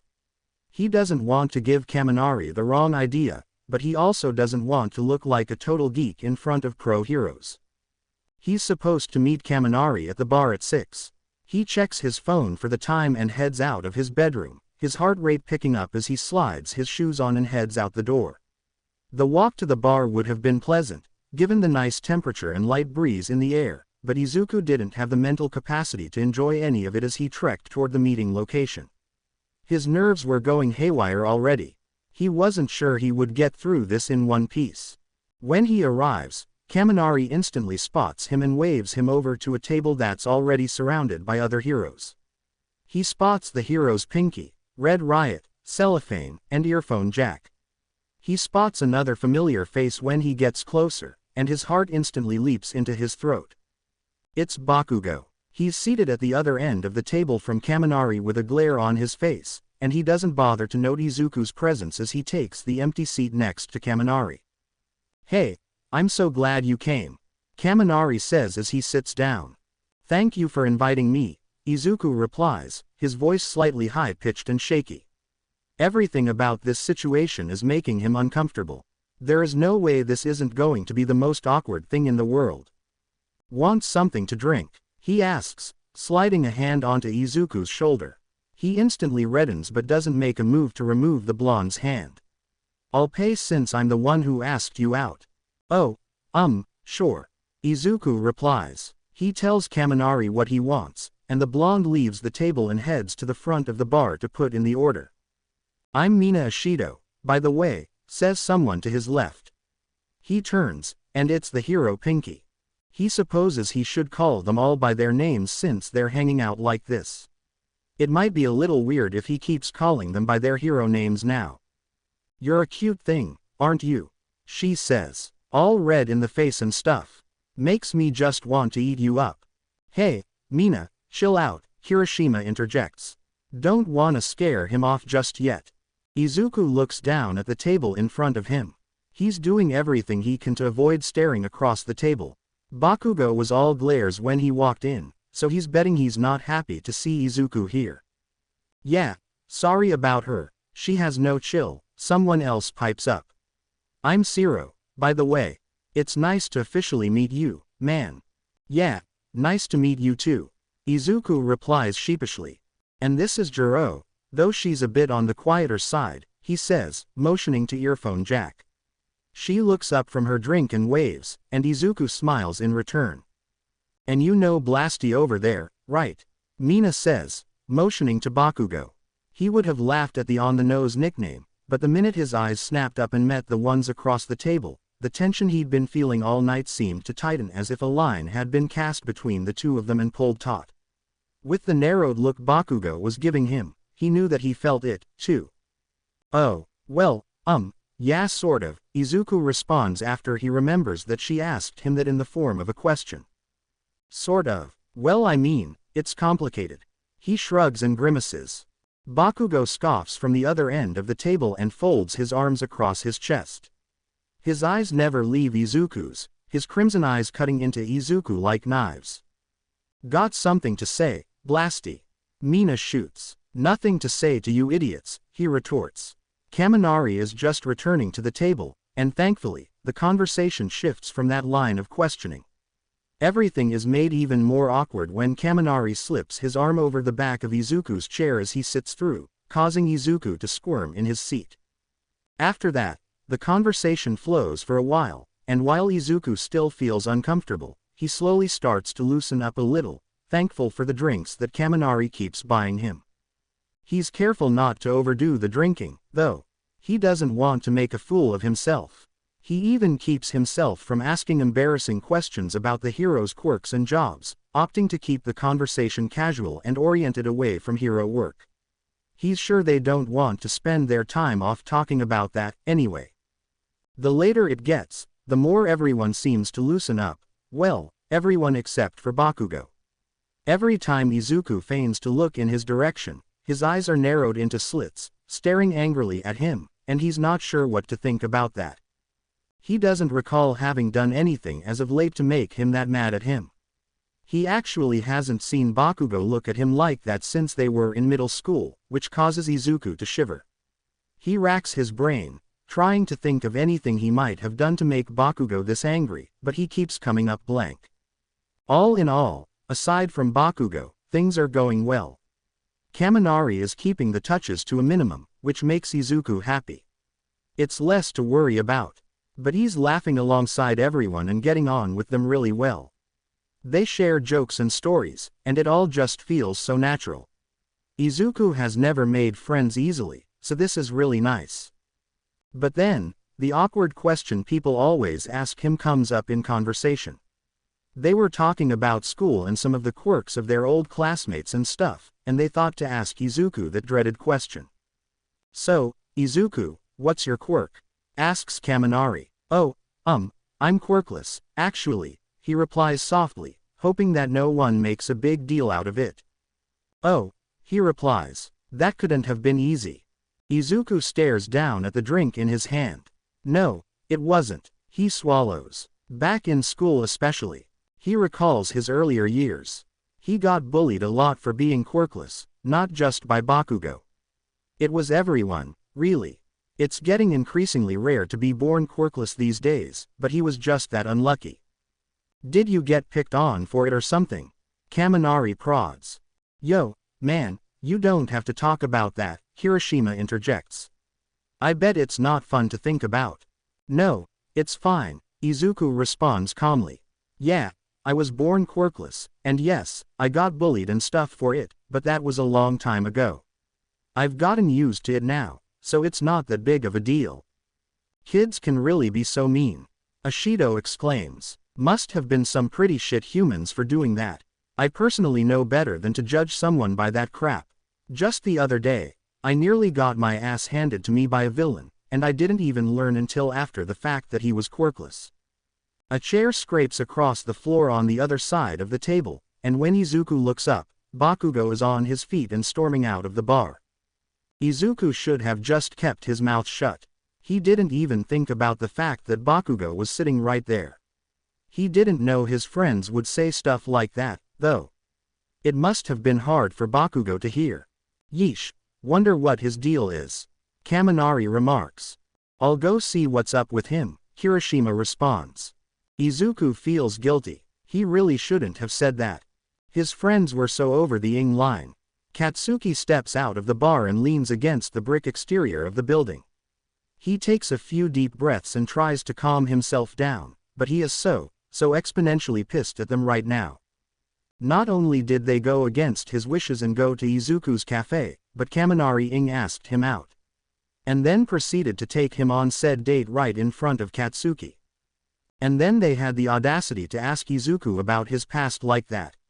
Katsuki already feels shit enough about it, but he doesn't need to hear his friends say how shitty he was for it, even if they didn't know it was him they were talking about.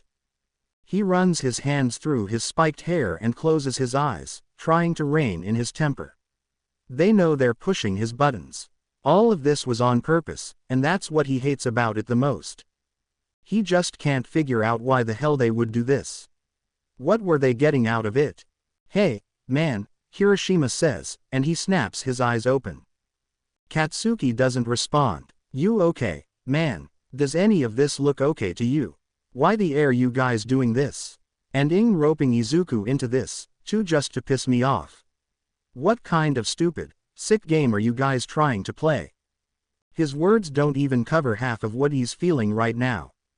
I'm sorry, Kirishima says. When Katsuki looks at him, he genuinely does look sorry. You Ing did all this on purpose.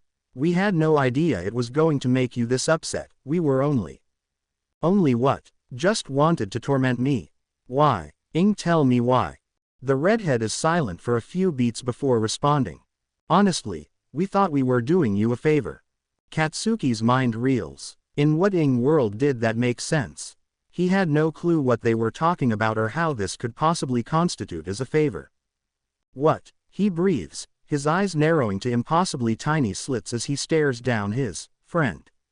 You and Midoriya. He shifts his weight on his heels. It was Kaminari's idea, actually. We thought if we could make you feel jealous, you might realize.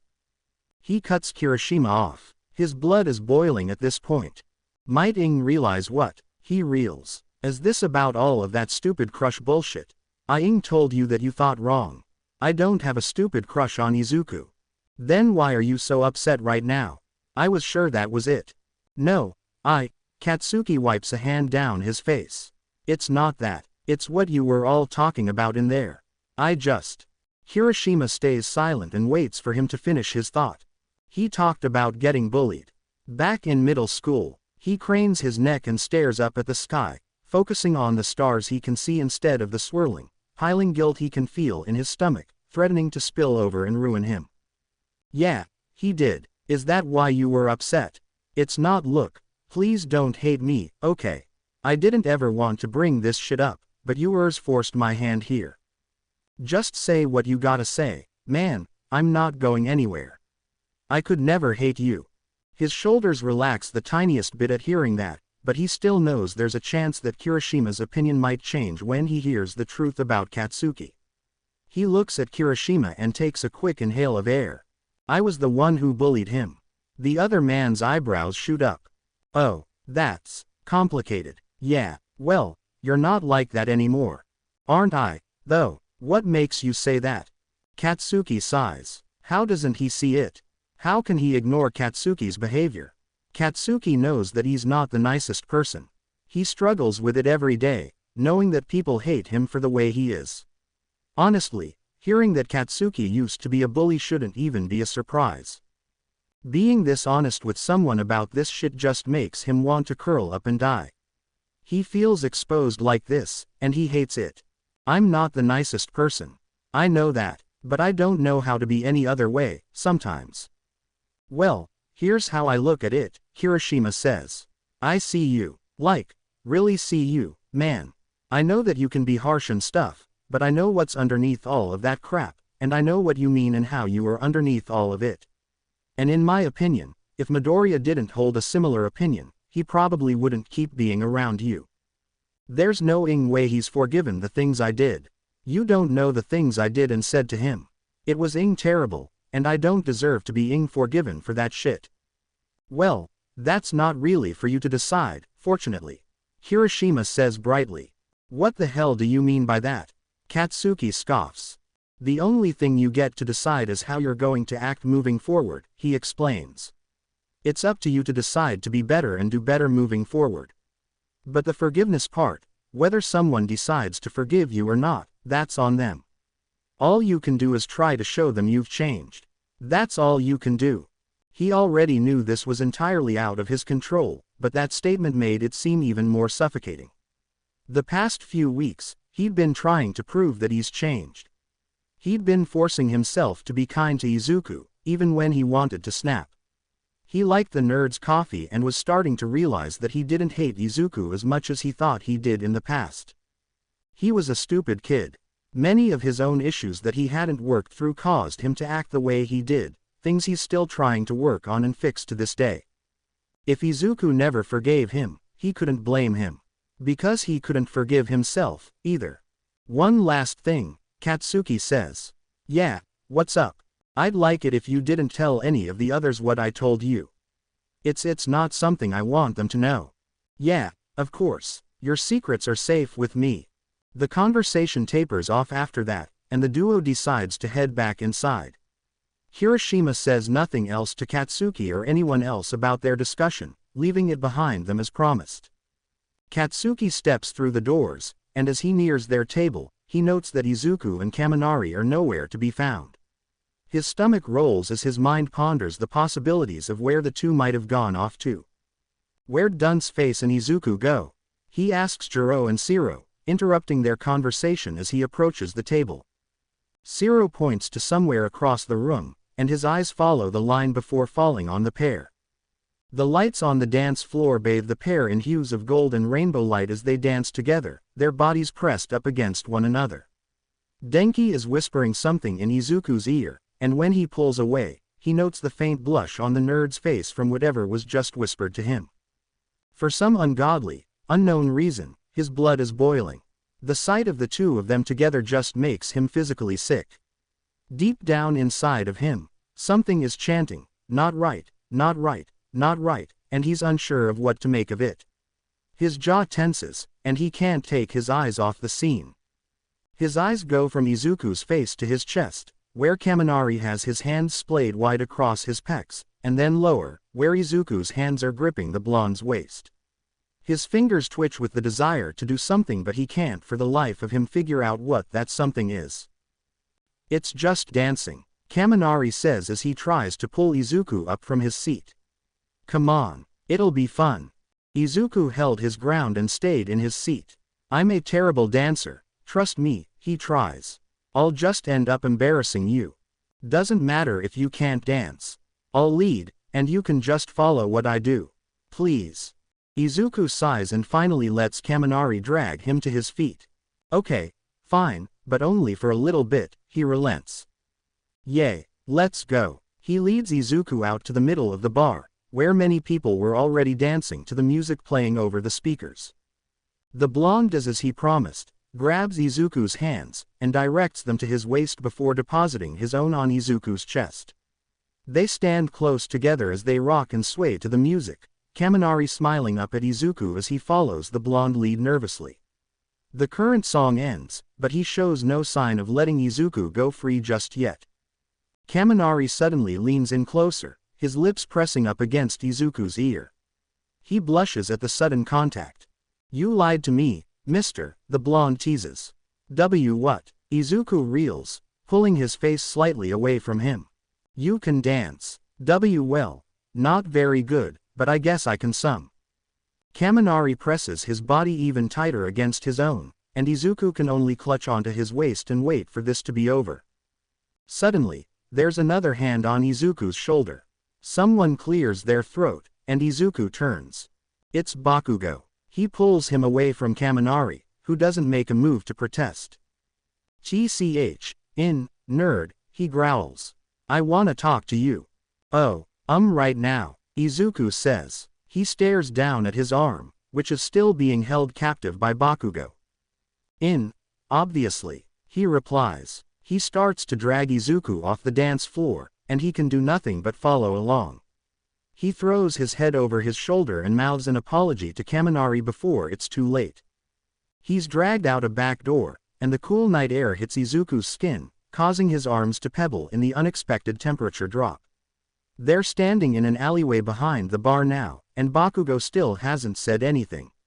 He finally lets go of Izuku's arm, but his eyes are fixed somewhere on the ground between them. Izuku flexes his hands at his sides, trying not to make this awkward by opening his mouth and saying the wrong thing.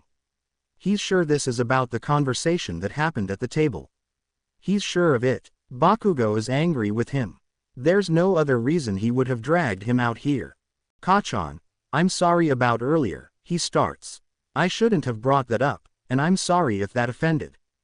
Bakugo pops a hand over Izuku's mouth, cutting him off mid-reply. Izuku's eyes widen, but he makes no move to remove the blonde's hand. Don't apologize for that shit, you idiot. His eyes dart up to Izuku's momentarily before falling back to the ground. He finally removes his hand from Izuku's mouth. Don't apologize to me because I bullied you. Oh, if that's not what this is about, what else could it be? I'm sorry for all that shit back then, Bakugo continues. His jaw is tight, and his eyebrows furrow as he speaks. I was a little shit, and it wasn't right. So don't you dare apologize to me for making me feel uncomfortable.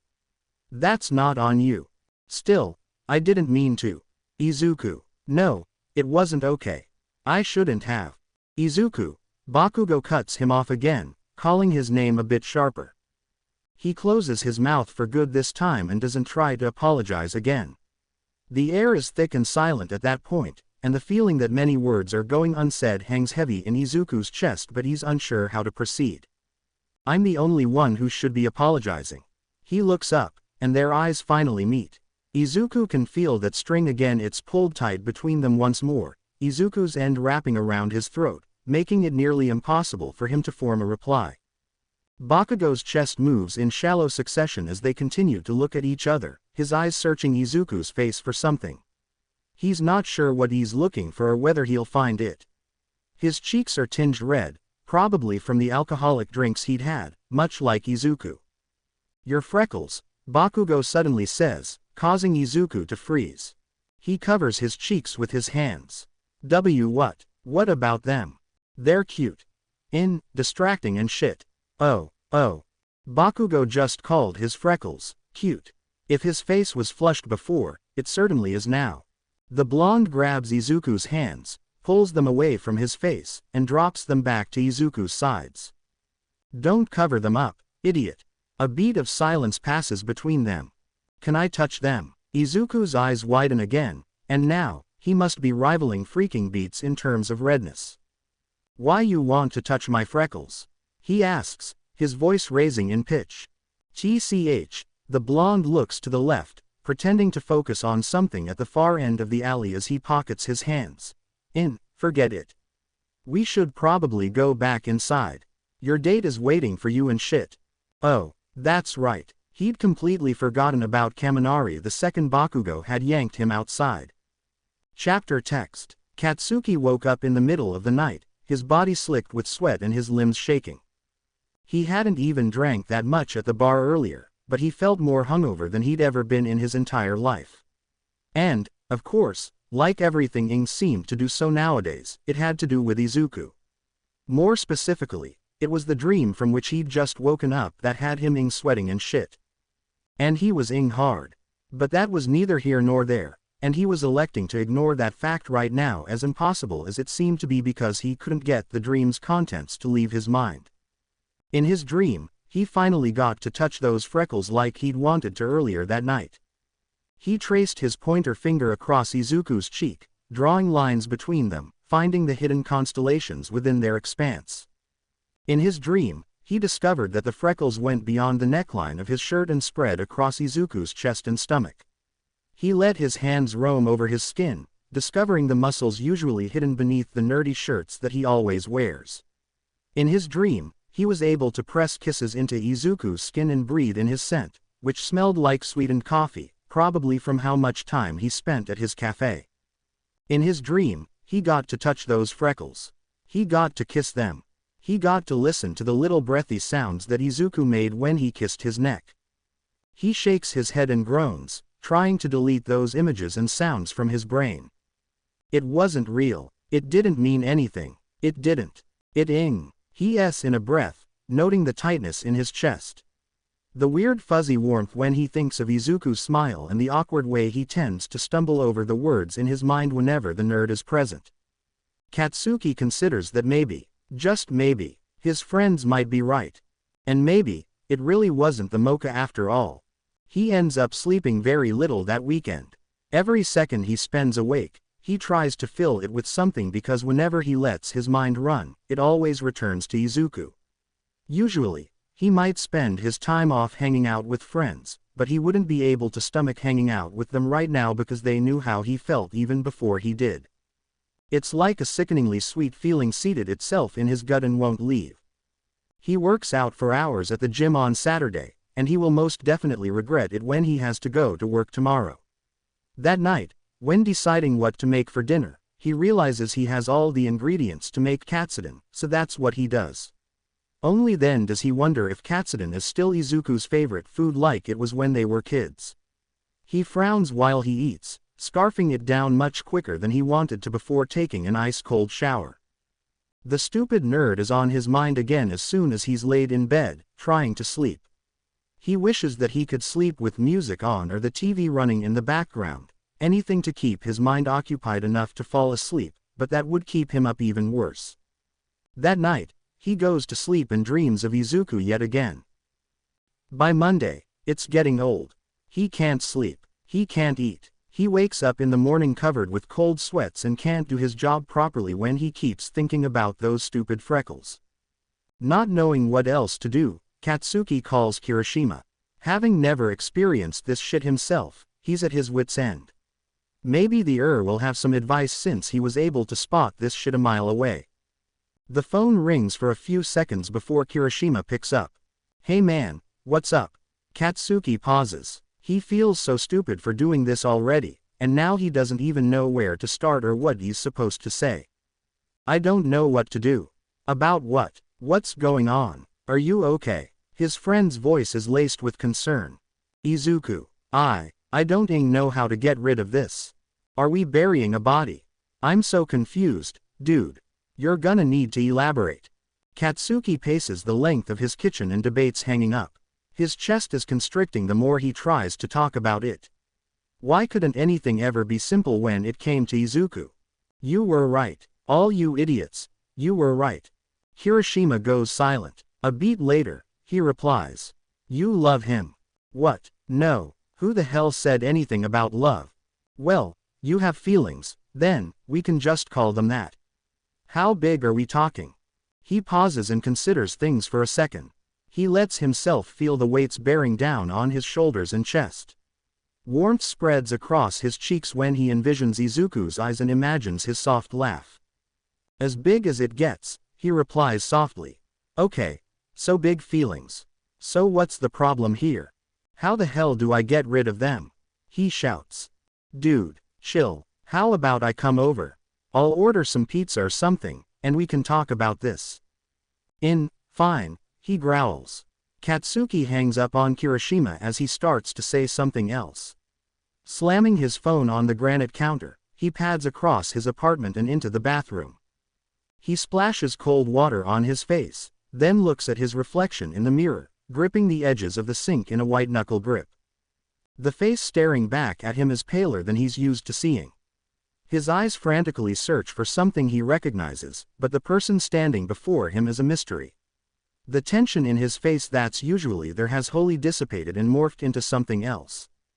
He almost looks frightened, and that nonsense. Katsuki Bakugo doesn't get frightened, for Christ's sake. But then again, Katsuki Bakugo also doesn't have crushes on people. But here he is suffering from the biggest, most stupid and awkward feelings for someone. Rolling his eyes at himself, he exits the bathroom and collapses on the living room couch, waiting for Kirishima to show. As promised, the redhead shows up with pizza. Hey, he says upon entering. Not going to lie, you look like shit, dude.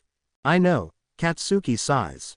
They get comfortable on the sofa, turning the TV on to some rerun of an old hero show from before Quirks. The show doesn't matter though, because Katsuki couldn't pay attention to it if he tried. So, Kirishima starts after a while.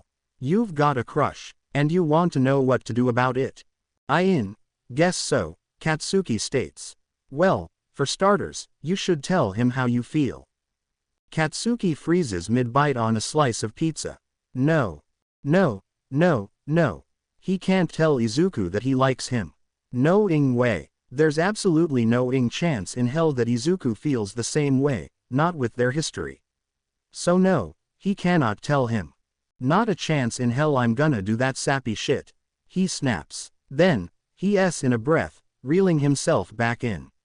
I just need to know how to get rid of whatever this is. It's distracting me and shit, and I can't have that. Why don't you want to tell him? Katsuki takes a bite of his pizza slice.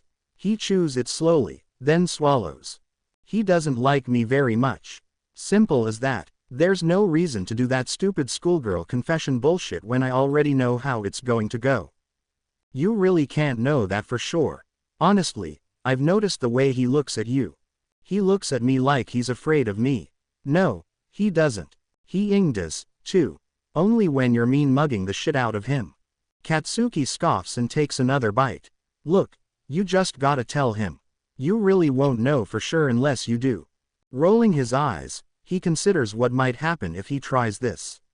As it stands right now, he can keep visiting Izuku in the coffee shop. It's already awkward, but if he tells Izuku about his feelings, it will only make things worse. And he can't have that.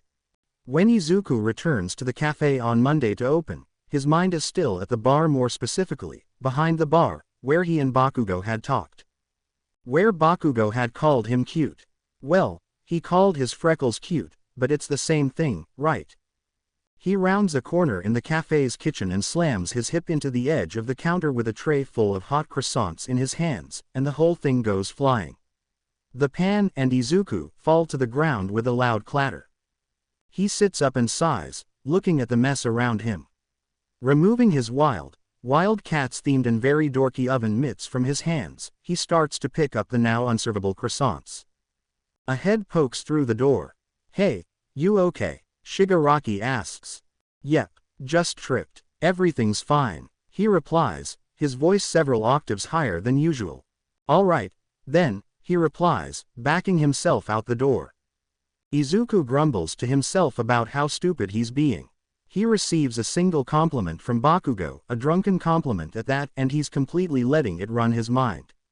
Ever since he said that to him, he hasn't been able to think clearly. Shaking himself off, he continues his opening chores, carefully avoiding further accidents. The day goes pretty smoothly, and Izuku silently thanks the gods for having kept Bakugo out of the cafe for at least today. Seeing him in person might have just done him in at that point.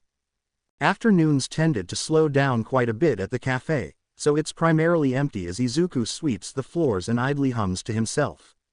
Then, the little bell above the door sounds, and he whips his head around to give his typical greeting. But the words never leave his mouth when he sees who it is. All Might, he whispers to himself. His face pales, and he quickly jumps behind the counter to take the man's order. What can I get for you, sir? The old hero no longer looks the way he used to. His current form is the deflated version of what the public is used to seeing. Of course, Izuku was one of the first to see All Might like that at all, back on the rooftop that day. It was the day he was told that someone like him could never be a hero. After the sludge villain attack, he'd completely given up on his dreams of being a hero.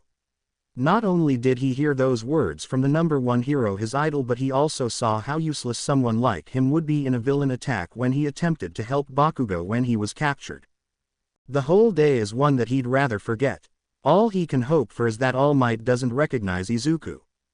All Might shifts his eyes from the menu on the wall behind Izuku, their eyes meeting.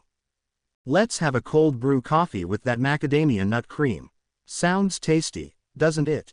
It's very good, sir. We'll have that right out. With his hands shaking, he inputs the order into the register.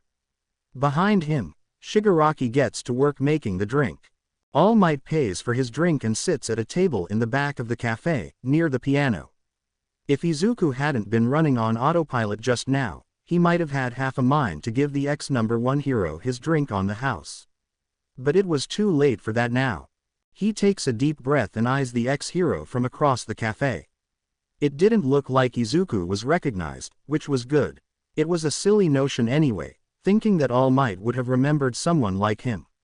He sees hundreds of fans. There's no reason Izuku would have been remembered. You wanna bring it to him?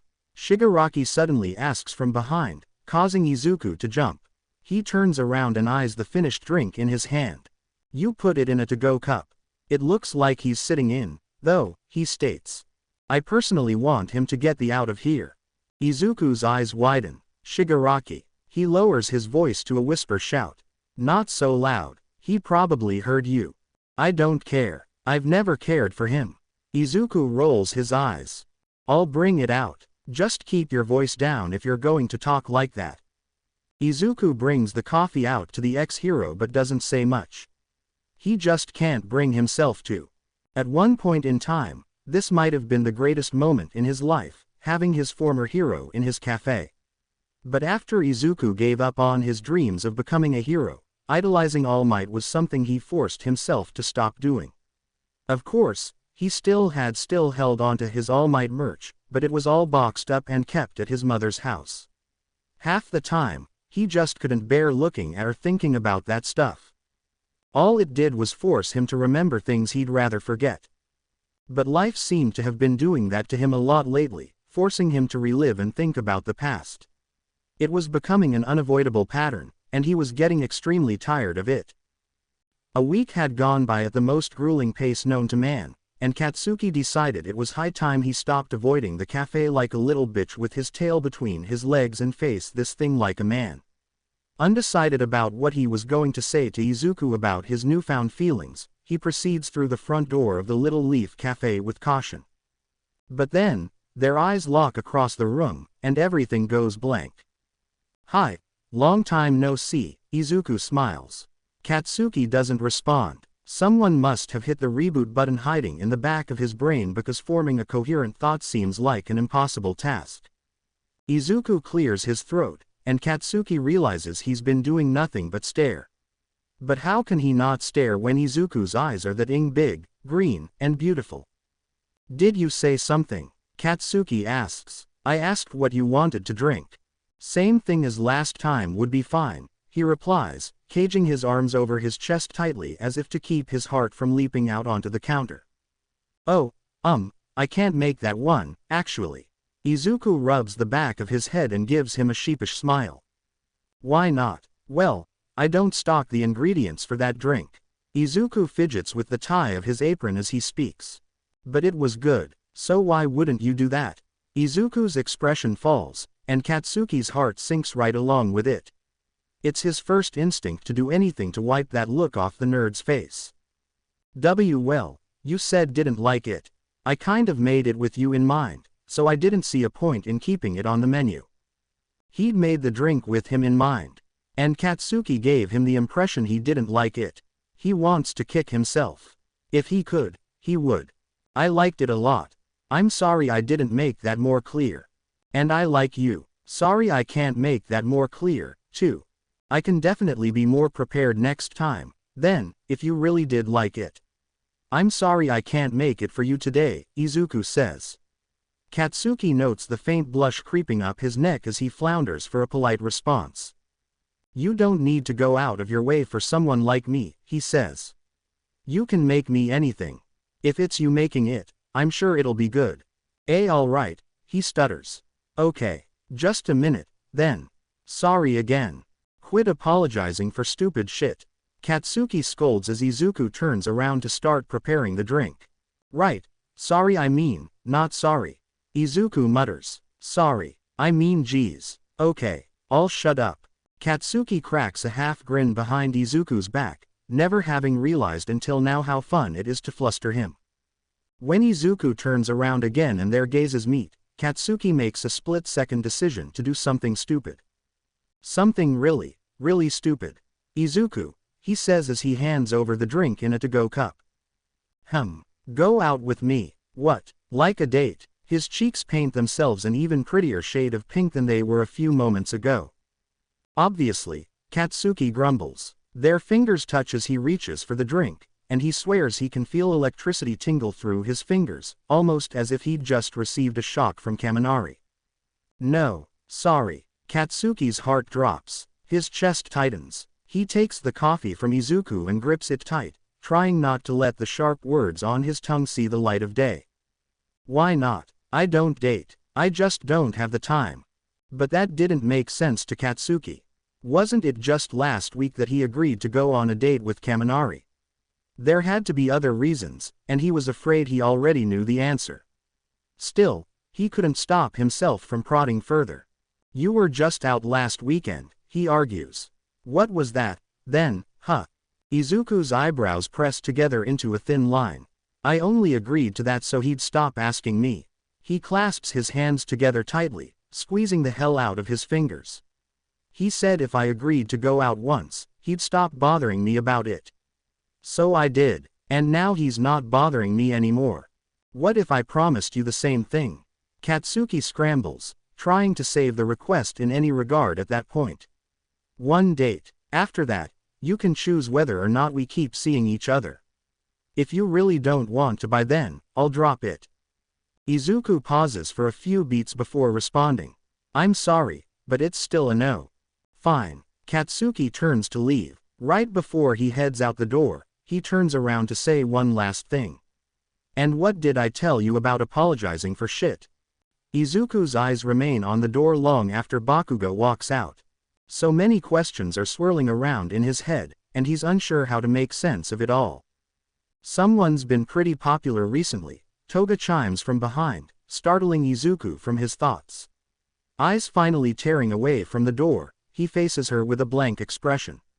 That's the one you actually like, right? I mean, of course I'm right, I can smell it. Letting out a big sigh, he rubs his palms down his face. What does that even mean? People smell different when they have crushes, she explains, hoisting herself onto the counter to sit, crossing one leg over the other. You at least think he's pretty to look at. But him, she chuckles, he's got some big feelings. It is indisputable that Bakugo is pretty to look at. He's got flawless skin and pretty eyes, and despite his usually sour disposition, the intensity is attractive on a baseline level. But feelings? No way. There's no way that someone like Bakugo actually likes him. If anything, maybe he wants a hookup or something like that. It's hard to imagine that he would want anything more, being the way he is. But Izuku doesn't do that kind of thing, either. Or, maybe it's pity. Maybe Bakugo just feels bad about the past and is trying to make up for it. That would make sense. Even though he's adamant that he's not interested in receiving what Bakugo has to offer, the thought is still disheartening. When thinking about it further, there's nothing else it could be.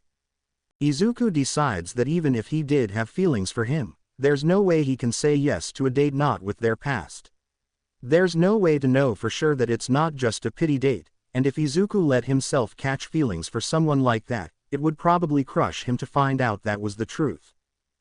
I messed up. Katsuki grips the phone tightly, trying not to crush it altogether. His mocha still sits atop his desk next to the keyboard, glaring at him. He knew he shouldn't have done that. He told himself he wouldn't. But the minute he stepped through those doors and saw Izuku, every flying he ever had flew out the window faster than he could say his own name. What did you do? I asked him out. That's so manly, dude. So, what did he say? He said no. Oh, so what are you going to do? Nothing. Shitty hair. I took your stupid advice, and look where that got me. You think I can show my face at that coffee shop again? No way. It's over. It's done. A loud sigh could be heard coming from Kirishima through the phone. In all honesty, Katsuki wasn't even sure why he called. He didn't call with the intention of blaming this all on the redhead. It wasn't Kirishima's fault. He wasn't the one who barged into that coffee shop and opened his stupid mouth. That was all Katsuki. You could always try again. No way. Just keep going back there. Keep being nice, to show him you've changed from when you were younger. Maybe eventually, He'll say yes. It's kind of a dick move to pester someone like that. Just because that worked for you in Raccoon Eyes doesn't make it right. Dude, I didn't say to pester, he says. Just go in there, be all sweet and stuff, and make him realize he's missing out. Katsuki pinches the bridge of his nose. He supposes he could do that. But the fact of the matter is Izuku isn't missing much. He's a bully, and he's not very sweet or friendly. Izuku is everything that Katsuki is not. Izuku is sweet and kind and encouraging and polite. Being complete opposites, they most likely wouldn't work together. He should give up now and try to eliminate the feelings altogether. It was harder to avoid the cafe than Katsuki thought it would be. He'd been working on his motorcycle whenever he had the time to do so, but he still hadn't found out why it didn't want to run correctly. This meant that he had to walk by the cafe on his way to the agency in the mornings instead of being able to zip by and forget about it altogether. There was always public transportation, but that was a hassle for people like Katsuki. He didn't feel like getting ogled by extras the entire commute to work and preferred the freedom that walking had to offer. And to hell with taking a rideshare, he'd had enough awkward conversations in the backs of those cars with nosy drivers than he cared to remember. So walking it is. On day 1, he sees Izuku through the big, old windows that adorn the front of his building, smiling and laughing as he chats up a table of customers.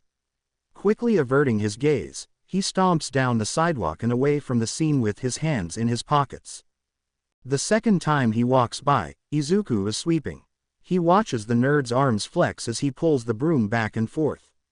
As soon as Katsuki realizes he's staring, he stalks away, scoffing at himself for being so obtuse. On his third pass by, he's staring again. Izuku is just standing at the counter. A customer leaves the cafe, and Izuku looks over in the general direction of the door and happens to spot Katsuki. Whatever it is, it's electric. His green eyes swirl with questions, and Katsuki gazes back at him, hoping to give him all the answers he seeks. One of the other baristas starts to say something to Izuku, and he turns his head to reply. With their connection broken, Katsuki walks away, ignoring the tightness in his chest. The fourth and fifth times, Izuku sees him again. His expression tells Katsuki nothing.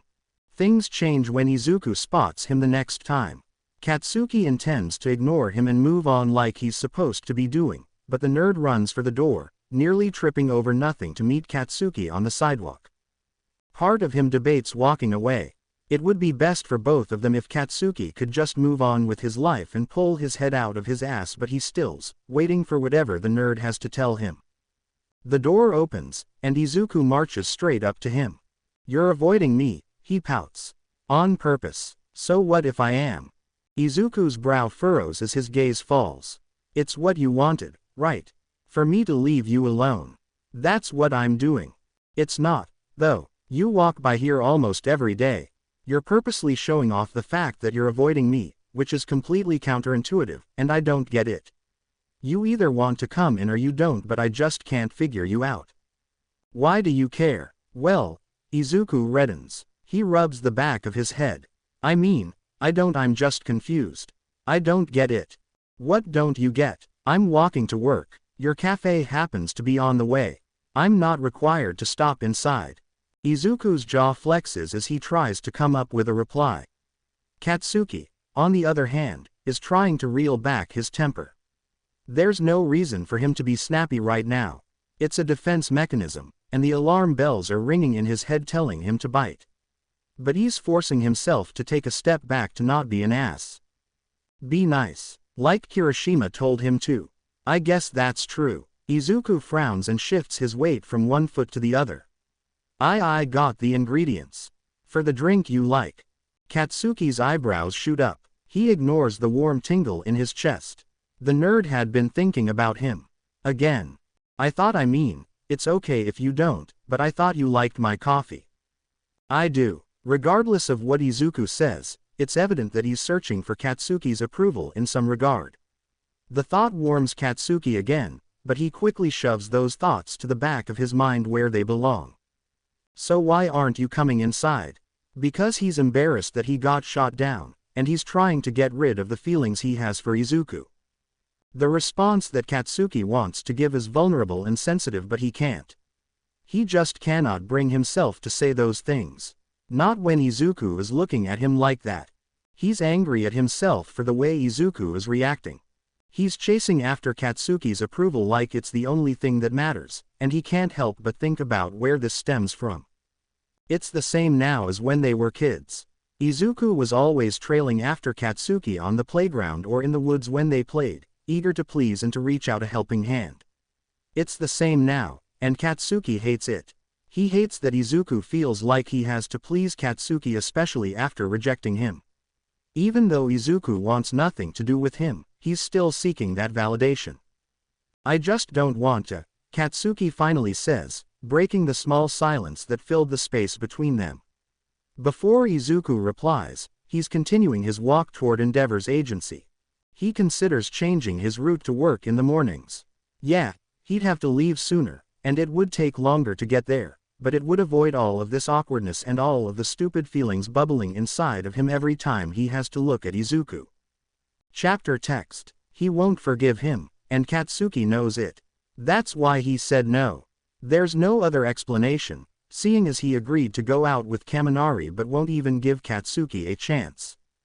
There was definitely a line in the sand between them, but he couldn't tell where it was. Izuku didn't want to go out with him but seemed sad that Katsuki had stopped coming inside the cafe. Was he just sad he was losing customers? Or was it more, because the nerd had looked disappointed that Katsuki hadn't been coming in? And he even started stocking the ingredients to make the drink that he liked. If he didn't know any better, he might say that Izuku has feelings for him, too, but with Izuku, it's impossible to tell. He's so polite in general that maybe that's all it is. But Katsuki's stupid heart wanted to turn it into more. There was also a small part inside him that didn't want to take Izuku's no for an answer. He knew what he should do, respect his wishes and stay away, but he really didn't want to do that. It was an ingrained personality trait to go after what he wanted with full force until he had it. Everything inside of him was screaming for him not to give up. Maybe he should take Kirishima's advice. He could keep going to the cafe and maybe befriend Izuku first. Perhaps then, he could get him to agree to a date. He feels that if he can just get him to agree to a single date, he'd have this in the bag.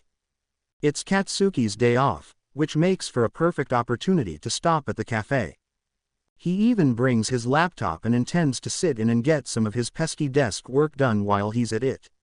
This way, he can maybe have more than a quick conversation with Izuku. It seems like a good plan in theory, but the minute he steps through the doors, it's the same story as it usually is. His common sense meter is resting at 0, but every other sensor in his brain goes off, making it impossible to focus on anything other than Izuku and his stupid eyes and freckles. "Hi," Izuku says when he comes up to the counter after depositing his bag at a table near the windows. Izuku raises an eyebrow. "You're sitting in today." Obviously, the word comes out sharper than he intended, and he silently scolds himself.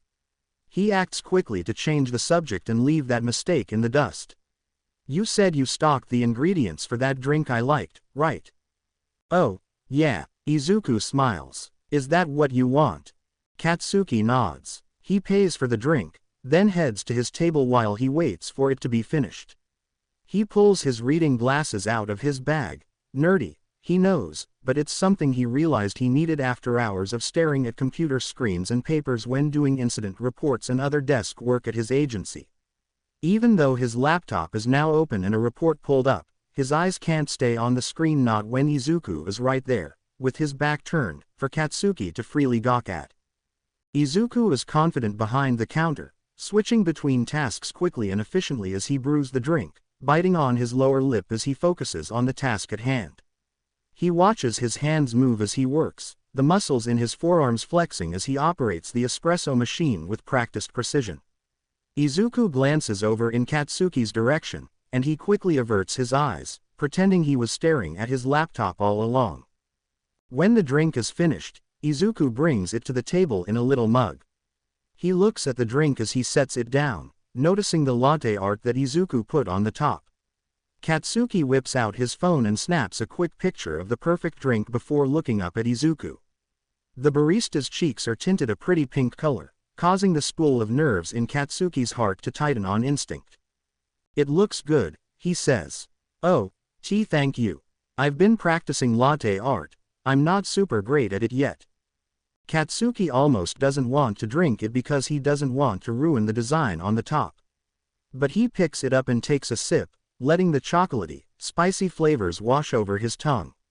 It's just as good as the last time he had it, if not better. It's perfect. You like it, Izuku says, his voice raising in pitch like it often did when he was flustered. I don't say shit, I don't mean, nerd.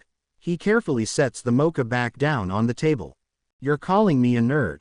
Izuku laughs. You're the one wearing those dorky glasses. Oh, so he wanted to be a cheeky little shit today. Katsuki narrows his eyes at him before sliding the glasses off his face and dropping them on the table with a clatter. Izuku's lips form a pout. All Might on sale, how he wants to kiss that pout off his face.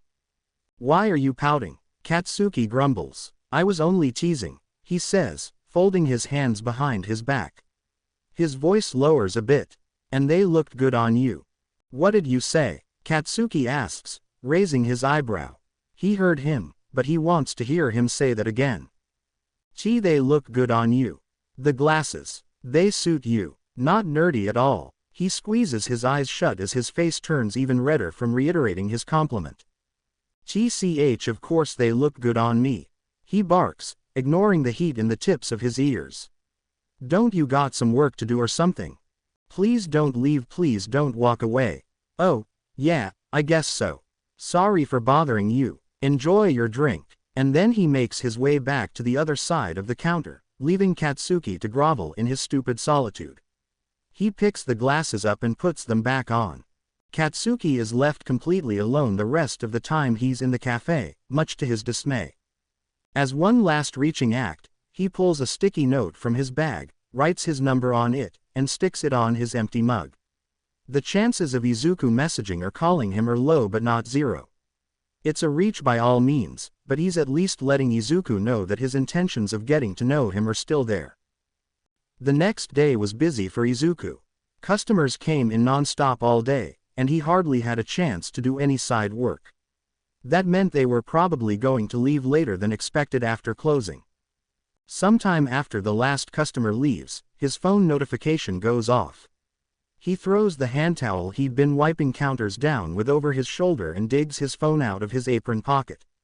It's a text from an unknown number. Curiosity piqued, he opens the chat and reads its contents. Unknown. I got your number from Kaminari, if that's okay. It's Kirishima. Izuku's eyebrows shoot up into his hairline. He wonders what the hero wants. Izuku. That's fine. Did you need something? Kirishima. Mina and I are having a movie night at our house with some of our friends this weekend. We all got along with you pretty well last time at the bar, so I was curious if you wanted to join us. Kirishima. No big deal if you don't. But it'll be fun, promise. Izuku chews at the inside of his cheek. He must remember the last time they all hung out differently because, from his point of view, it was a disaster. Not only had he managed to upset Katsuki, but Kaminari would likely be there, and he wasn't sure how the blonde would act around him at this point. But it does sound fun. Izuku doesn't get out as much as he should. Part of that is from a lack of friends, and the other half is his busy schedule. But he is off weekends. Deciding what to do, he sends his reply. Izuku. I'll be there. It sounds fun, smiley face. Kirishima sends him the rest of the details after that. After pocketing his phone, he continues with his closing chores for the night. Upon arriving home, he collapses onto the sofa and lets out an audible sigh. He's pretty confident that Bakugo will be at this movie night thing, but he's still unsure how he should act around him. The blonde switches between insults and sweet compliments so fast that it gives him whiplash, and he doesn't even know if he can accept the compliments, given their tangled, messed up history. At this point, it's ingrained in him to take everything Bakugo says with a grain of salt. As a kid, he was so easy to forgive and forget and keep chasing after Bakugo, every second of every day. So intent on receiving the blonde's approval, he set aside every awful thing he said and did to him. He took it in stride, never faltering and letting it get to him. But then middle school came, and he somehow got even meaner. Everyone got meaner and harsher, and every day, he was going home with new bruises and tear-stained cheeks that he had to brush off and explain to his mother. The words stopped bouncing off of him and instead soaked in, seeping down to his bones, weighing him down. And of course, things only got worse from there. He failed his UA entrance exam, as everyone said he would. At that point, there was nothing he could do but give up on his dreams and find another. The bullies were all the same in high school, too. After class, he hated going home to see his mother's face when he was covered in scrapes and bruises, so he chose to avoid that altogether. Instead of going home, he opted to spend his time in a cafe near the school, where he could work on his homework in peace. The cafe owner was a nice old man who often gave Izuku free snacks and drinks just for being there. He made it his mission to try everything on the menu at least once to keep himself entertained, but that slowly developed into a love for coffee, wanting to know every reason why the drinks tasted the way they did, wanting to know exactly how to craft these drinks and brew the perfect blend of coffee. That's how he ended up with an after-school job at the cafe, learning all the cafe owner's tricks and tips. His new job gave him something else to focus on, so Izuku poured himself into it, learning everything he could about the craft. As it turned out, he was good at it, too.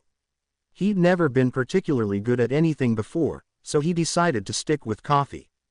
Opening his own cafe had been a massive milestone in his life. It felt like for the first time in a long time, he was breathing in fresh air and starting all over for real. But then, everything changed the second Katsuki Bakugo walked through those doors.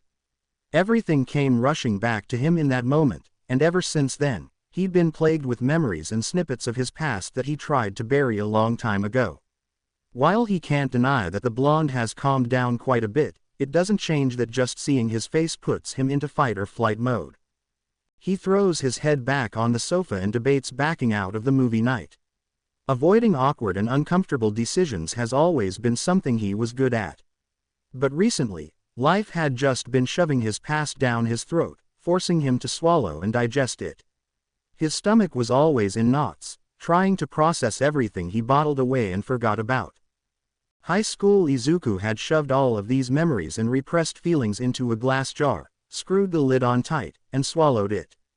But it felt like someone had punched him in the gut and burst this jar open. All of the glass was puncturing his insides, causing him to bleed and to taste the feelings he'd long forgotten about. It was all he could do to keep swallowing down the blood that snuck into his mouth and keep that passive, friendly smile on his face. Sleep never came that night. Instead, he was plagued with anxious thoughts about this weekend. He couldn't hide himself behind the counter at work and pretend to be busy while Bakugo sat at the other end of the room. No, he'd be forced to finally converse with him on some level, and he wasn't sure if he was ready for it. As a last-ditch effort to make himself more tired, he grabs his phone off the nightstand and opens Instagram. His eyes widen when he sees the number of notifications he has in the app. Curious about what they're from, he clicks open the post they're for. It was the picture that Bakugo had snapped of the mocha when he was in the cafe. He'd tagged Izuku in the post and even linked the location. Suddenly, the random onslaught of customers he had today made sense. They were all just trying to see the place the pro hero had posted about. He sighs and leaves a like on the post before turning the phone off and setting it back down. Even his phone wasn't able to distract him right now. It seemed he couldn't outrun Bakugo if he tried. To be continued. I hope you enjoyed this story. Also remember to subscribe and like this video. See you in the next video.